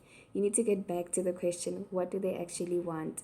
If I didn't actually read 8.3.2 again, I would have just stopped at x is 9 units. But what did they ask? They asked for the radius. So, my bad. Thank you guys. We've reached the end of the video. Finally, long question. But yeah, I know you wouldn't take that much in the exam like I did. But yeah, Thank you. Please like our videos and subscribe to our channel. Also share this information with someone who might need it. Okay, your peers as well who struggled maybe with this question in the exam. But yeah, thank you. Bye. Hello everyone and welcome to MV Tutors. I'm Tsolo and I'll be looking at the last question of the 2021 prelim Gauteng version. Alright, so we are at the end, guys, and let us do question 10. Okay, so yeah, as you can see, it's sort of like wavy. We're taking pictures of the questions because we don't have the soft copy. So yeah, please bear with us. Alright, so in the diagram below, B, okay, so it's B, we have B, C, D are points on a circle such that BC is equal to CD. Okay, so we have an isosceles triangle. So if BC is equal to CD, and okay, I can see from the sketch that B is X, then I'm expecting D2 to also be X. All right, EC and ED are tangents to the circle at C. Okay, and D respectively.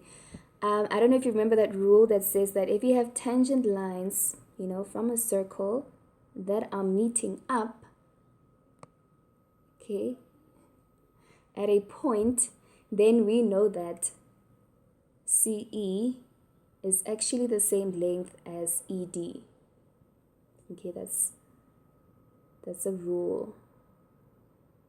Okay, I'll just pause and check quickly on my textbook what that the reason for it is. Okay, but I think, yeah, like I said, if I'm in an exam situation and I forget, I'm gonna write a paragraph. I'm gonna say, so if you have tangent lines coming from the same circle meeting at the same point, then those lines are equal in length. Okay, but I'll find a nice reason. Okay, so we know that CE is equal to ED, and it's also an isosceles triangle, so we know that C2 is actually equal to D1. Okay, now what else are they saying? BC produced meets tangent DE produced at F. Okay, and then they tell us that B is equal to X. Alrighty, so I went and had a look at my notes, and the reason that you would give for CE being equal to ED is that they are tangents from a common point. Okay, so what else do I see here before we get to the question? Okay, so I know if I have a tangent line, so if I see a tangent line and I see a triangle with all the corners touching the circle, I probably might have a tan chord situation. Okay, so I have my triangle here. Okay, so BCD, and I have my tangent there. Okay, DE. So I know that D3, okay, it is equal to C3. All right, and I know that D1 is equal to X. Okay, and that's purely from the tan chord theorem. That's what I see. That's what I recognize. Also, let me just change colors. It's quite a hassle having to change colors on a PDF, as you have noticed. Okay, so if I look at still triangle BCD, but from this tangent over here, CE, yes, CE is the tangent. So I know that C4 is actually equal to D2, which is X, and I also know that C2 is equal to X again, which is B. Okay, so those are things that you just note, and quickly, okay, don't take your time here, you note them quickly because you know time is an issue in exams. All right, so now 10.1, they say Prove giving reasons that E1 is equal to 180 minus 2x. So E1 is from this triangle ECD. Okay. Alrighty. Okay, so how do I prove that? Okay, so firstly, I can see that, what do you call this? C2.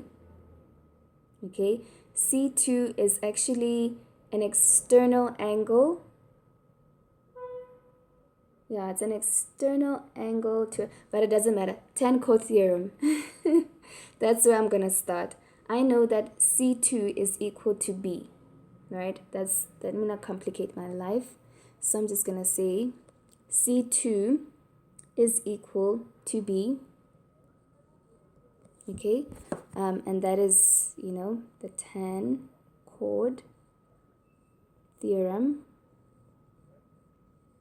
Okay, and I know that B is equal to X, so C2 is equal to X. What else do I know? I know that D1,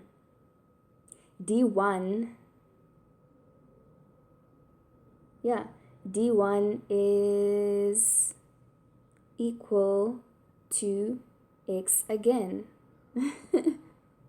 Yeah. Or we could also say CE is equal to DE, tangents from a common point. Therefore, C2 is equal to D1. I mean, yeah, we have a lot at our disposal, but I think I like continuing the Tan-Coe theorem again. So I would say D1 is equal to B again. Okay, looking at it in a different angle. All right, again we have the tan-chord theorem. Okay, so therefore D1 is equal to X. All right, so if that's the case, I would then say in triangle CDE,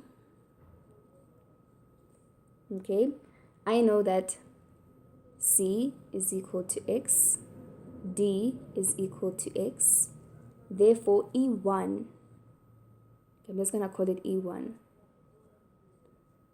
but I would say E1 is going to be 180 minus C minus D, okay, and I know that C and D, both of them are X, so E1 is actually equal to 180 minus 2X, and we have proven what they wanted us to prove. Oh, reasons. So, sum of angles in triangle. Okay, that gives you 180. Okay, and now they want us to prove that triangle ECD is actually similar to triangle CBD. So remember, when you have this, it's similarity. If you have that, it's congruency. Okay. So 10.1.2, let's just shift this up. Triangle ECD. ECD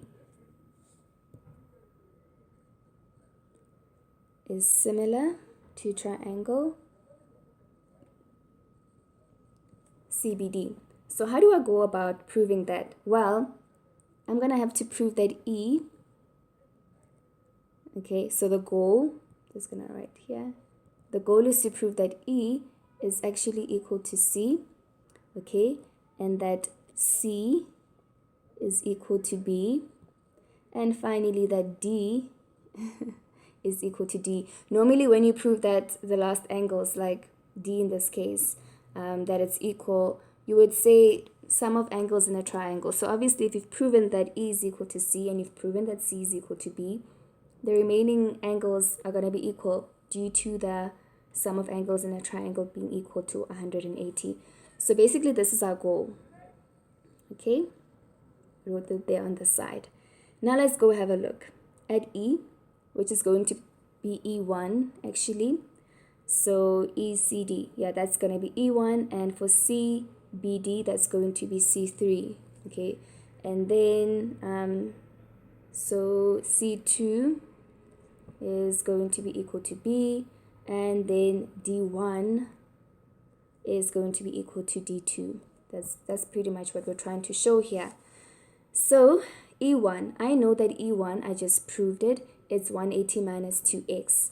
But I need to show that C3 is also 180 minus 2x, and I can.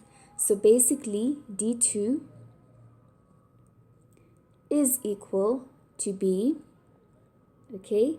Because there we have an isosceles triangle, okay? So basically the angles from the same, how do I put it? So you have the same sides. So CB is equal to ED, no, CD, sorry. CB is equal to CD. Okay, I think they told us that it was given. Yes, BC is equal to CD. So that was given. Okay, but what does that mean for us?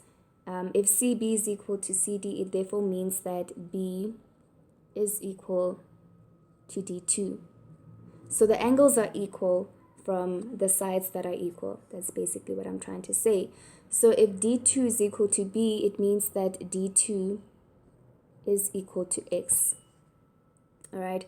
So therefore, in triangle ECD, no, CBD. In triangle CBD, yes. CBD, I have B equal to X. I have D2 equal to X, okay? And I also have that C3 is 180 minus 2x. And that's basically due to sum of angles in a triangle.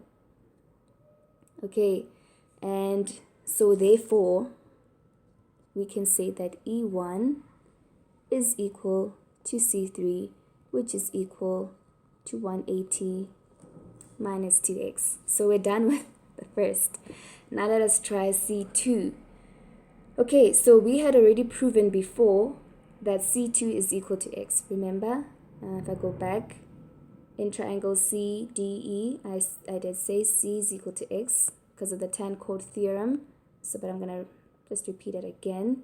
So I know that C2 is equal to B, which is equal to x. And that is the tan chord theorem. I should have said proven. Yeah, so if you've already proven something before, there's no need to write the reasons again, just say proven. So now I know that C2 is equal to B, okay, and they're both equal to x. So I'm done proving the second one. And now you can just say D1 is equal to D2, sum of angles in a triangle, or you can go and prove it if you want to. All right, so but we know that D1 is equal to B. Okay, we already proved it. So D1 is equal to B, which is equal to x. So I'm going to say it's proven. Okay, and then D2, we've also proved that as well. D2 is equal to B as well, which is equal to x, and that is proven. Okay, now we can say, I know I took a long route, but yeah, it is what it is. So therefore, triangle ECD is definitely similar to triangle CBD. Okay, and there you get your 3 marks. Now 10.2. Okay, so now it says prove giving reasons that CD squared is equal to CE times BD. Okay, remember we have already proven that triangle ECD is similar to triangle CBD. So we can use that to actually show that CD squared is equal to CE times BD. I think we can use that to show. So what do I mean? So I would then say EC over CB is equal to CD, let me use a different color, CD over BD, which is equal to another color, ED over CD. Okay guys, so what I've just done, it only works if you write the right things. So you've proved before that E is equal to C. So E must come first and C must come first. Then we proved that C is equal to B, so you should write it in that order. And we've proved that D1 is equal to D2, so you should put the D's at the end. If you scramble them up and you don't write it correctly, like you put EDC is equal to CBD there, it's gonna mess you up. So please make sure that after showing that the various angles are equal, oh, I forgot one thing. So once you've shown that actually the triangles are similar, and the reason for showing that the triangles are similar, angle, that's your reason. Okay, we've used angles to show that they are similar. All right, so yeah, then you can use, after proving that the two triangles are similar, then you can use what I've just written here, the proportions. Okay, so now let's see, what do we need? The goal, let's keep reminding ourselves what the goal is. We have CD squared is equal to CE times BD. So I need to check here. Where do I have CD? I have CD there and I have CD there. I'm looking for CE, okay, and BD. Did I write that correctly? CE, BD. Ooh, so we have a little bit of everything there. Okay, so then I need CD squared is equal to CE times BD. All right, I'm gonna have to jumble things up a bit. Okay, I am going to have a look at this one over here. Okay, just so that I can get the CD squared part. Okay, then we'll deal with the rest later. So I have CD over BD. Okay, just make sure I wrote everything correctly. So CD over BD is equal to ED over CD. So I want CD squared, so I'm going to multiply this CD on the right and take it to the left. Okay, so then I have CD squared, and that is pretty much equal to BD times ED. Okay, then what I want also, I want the CE. Okay, and CE is only available here. So which one should I take? Should I take EC over CB times ED over CD? Or should I take, okay, let's equate these ones. EC over CB, make it equal to CD over BD. Now, I can go and multiply it out. So I have EC times BD, okay, that is equal to, if I take the CB that other side, that is equal to CD times CB. Okay, so I have my CD squared over here, okay, and I have CE, let me just rather say CE instead of EC, and I have CE times BD, which I have over there. Okay, now how do I get rid of these other ones that are in the way? Okay, so remember from our sketch, we have that. I'm just going to put it in a different color so that it's just a reminder. If I look at BD and I look at ED, okay, so I have BD here. Okay, that's fine. I'm not going to do anything with it. But ED ED is actually equal to CE. So I'm just going to say, so I know that ED is actually equal to CE. Okay, yeah, ED is actually equal to CB. And the reason for that would be that we have an isosceles triangle, but this was actually, no, it wasn't given. No, this one wasn't given. This is what we figured out. It's that reason, tangents from common point. Okay.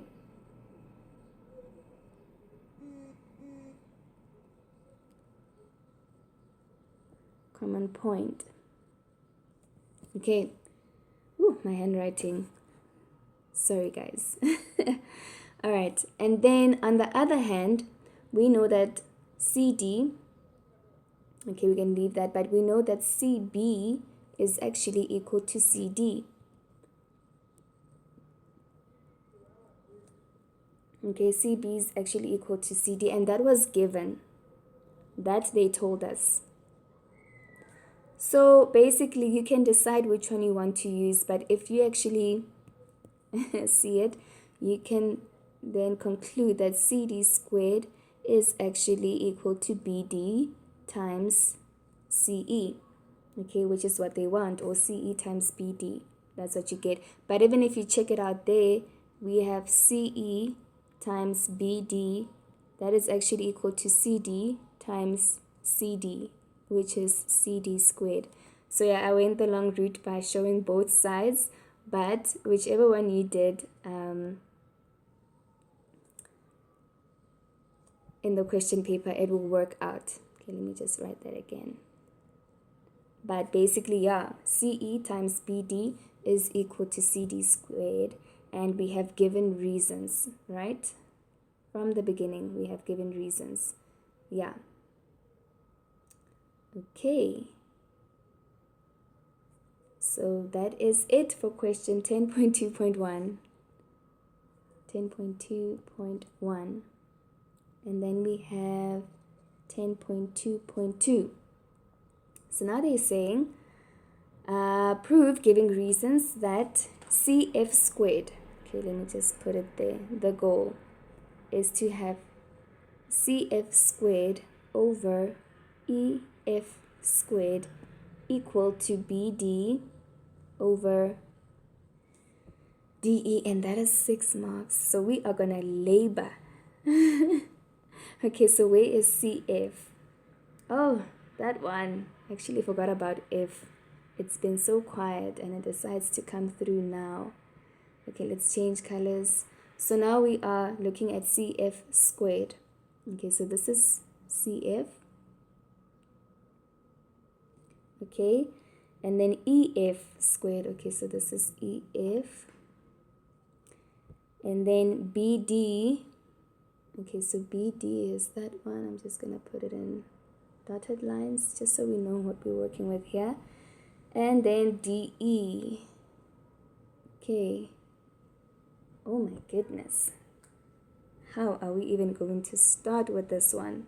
CF squared. Do we have? Let's see. Okay.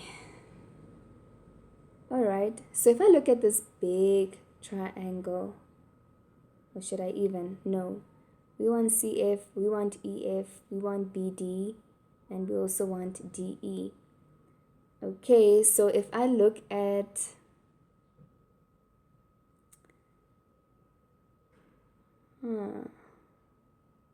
okay, nothing was said about BD being parallel to CE, ne?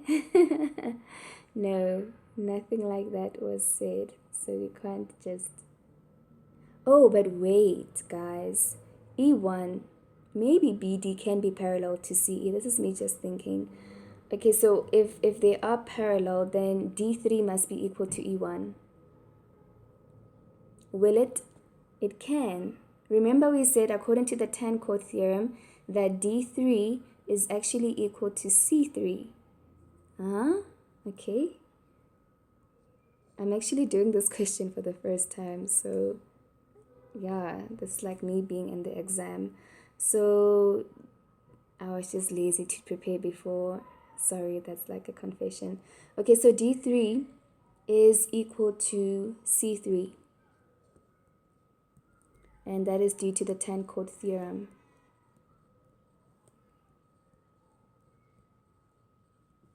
Okay, so in that case, D3, I don't think I need to write the angles, but we'll see. So D3 then would be 180 minus 2x. Okay, then what can we say? Then we can say that D3 is equal to E1. D3 is equal to E1. Okay, and we already established that E1 is 180 minus 2x. Okay. Okay, so therefore, okay, we can also show, before I say therefore, what can we show? Not really. No, I wanted to show that B is equal to C1. We can show that B is equal to C1. We already said before. No, we haven't used C1 before. Okay, so let me not lie. But due to D3 being equal to E1, we can then conclude that BD is parallel to CE. And as a result, we can then say B, I don't know if you're going to use this, but B would then be equal to C1. Okay, we can go around trying to get it, to prove it. Let me see. So basically, remember, let's just wait for it to remove itself. Okay, remember we said that C4 is actually equal to D2 because of the tan chord theorem. So C4 is actually x. Then you have 180 minus 2x for C3. Then you have x here. So if I were to get C1, this is angles in a straight line. So C1 plus C2 plus C3, they have to give me 180. Okay, so then C1 would be 180 minus C2, which is x, minus C3, which is 180 minus 2x. So 180 minus x minus 180 plus 2x. So finally, the 180s, they cancel each other, and 2x minus x is x. So you can show that C1 is actually x, and it's actually equal to b, okay, if you wanted to. But I'm going to say, because we concluded that BD is parallel to CE, as a result, B would be equal to C1. Okay, how does that help us? What it helps us in, if I draw this triangle that we are trying to deal with, we have F, okay? And we have these two parallel lines, okay? So we have FED, okay? And we have FCB, okay? So now using the proportionality theorem, we can then say CF over, what do we have? We have CF, we have EF, we have DE, okay, we have DE. So CF over BC, okay, is equal to EF over DE. Okay, so yeah, we at least have something. Okay, we have CF, one of it. We have EF, one of it. We have DE. Okay. Geez, how do I get the other one? Let us think. So CF squared and... Okay, let me just take the BC that other side. So I'm going to take BC that side, and I'm going to take EF this side. Okay, So I at least have CF. Why did I say EC? See, this is where errors come in unnecessarily. So I have CF over EF. Okay, we at least have one of them. CF over EF and BC over DE. So now I need to go look for BC. What can I do to BC? I think I'm going to have to come here because the triangles are similar. Okay, I need BC. Yeah. Okay. Let me just write what I have here. Okay. I know that C1 is X. All right. I know that E1 is 180 minus 2x. Therefore, E2 is 2x. And I know that F, okay, now I'm going in many circles. Okay, but F will be 180 minus 3x. Okay, that doesn't really help me. I wanted to use similarity. But, yeah, that doesn't help me. So where do I get the other CF? And where do I get the other EF? And what do I do with this BC so that it can become a BD? BC, do we have BC? Okay, so that's CB. Can BC turn into BD? I don't know, but I want to use this now. Okay, I want to use that. Okay, copy.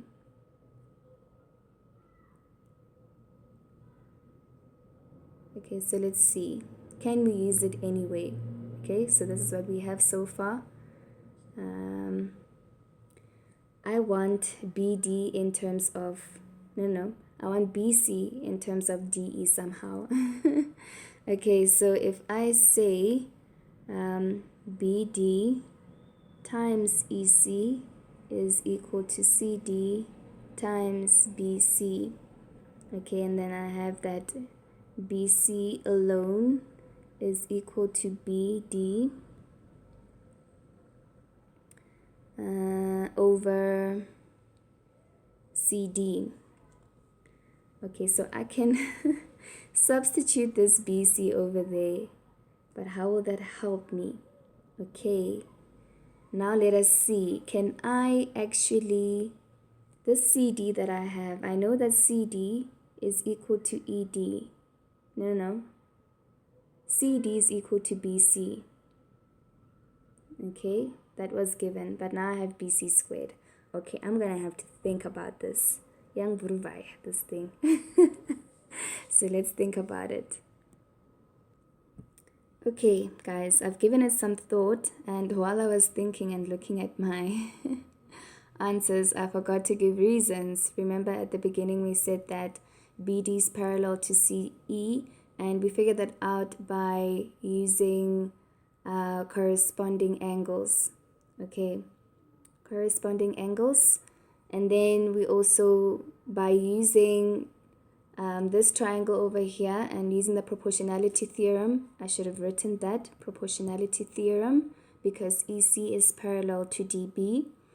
And then also, if I'm going to use this EC over CB is equal to CD over BD, I need to show, or rather right there, remind the marker that triangle ECD is actually similar to triangle CBD, and that was actually proved. Okay, but how does that help me at the end? Okay, so that was proved. Okay, so how does that help me?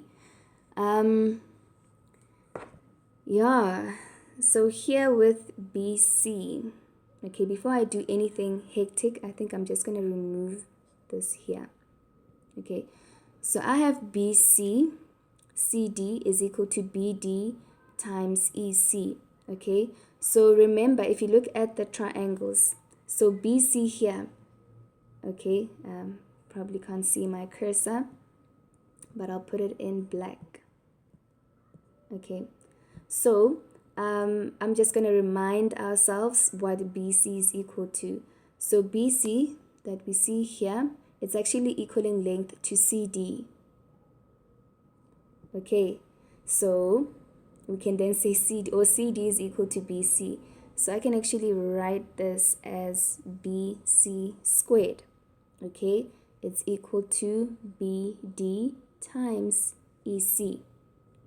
Okay, so at least I have a BC somewhere, but at the end I must end up with a BD. All right, and then I also see that EC, where is EC? EC over here, or CE, that is actually equal to DE. Okay, so in the place of EC, I'm going to put DE. Okay, so I have BD times DE. Okay, and why am I doing that? Because I already have CF this side and I already have EF. That's, what was needed. Now, I know I have DE, but this BC, I need to change it. Okay, I need to change it such that I would end up with a BD, and I can see a BD over here. So there's one other thing that we need to do. I know I'm all over the place. So we are starting here, and then we came all over here. And now I'm going to say therefore. Okay, so we have CF over EF is equal to BC over DE. I tried looking at this triangle and I'm like, I can't get a CF anywhere else. So I'm gonna have to square everything.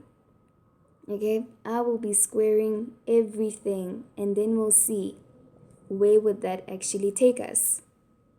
So now we have CF squared, which is great. You know what you do on your left, you must do on the right. And then I have BC squared over DE squared. Okay, so I'm going to leave the left hand side as it is because it's part of the answer, right? We're trying to get to our goal. But BC squared, do you see that? By using our reason there, we could say that BC squared is actually equal to BD times DE. Okay, and at the bottom we have, I'm just gonna spread it out, DE times DE.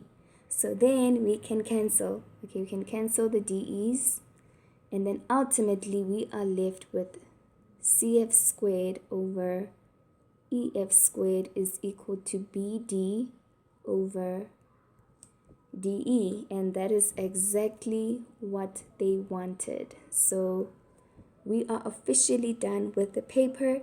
Thank you for sticking for so long. I really hope you've learned something, and yeah, took quite a bit of a pause here and there to think, but more than anything, I would like for you guys to wow, the paper is probably still fresh, so you can see where you went wrong and you can correct your errors now so that you do not repeat them with the final exam. Okay, but other than that, that's it from me and from my side. Yeah, enjoy the rest of your day or morning or evening. Yeah, and yeah, that's it. Please remember to like our videos and also subscribe to our channel, and also share with your fellow matrics who are also in the same boat as you. Do not keep the knowledge to yourself. Share the links to these videos. All right, bye.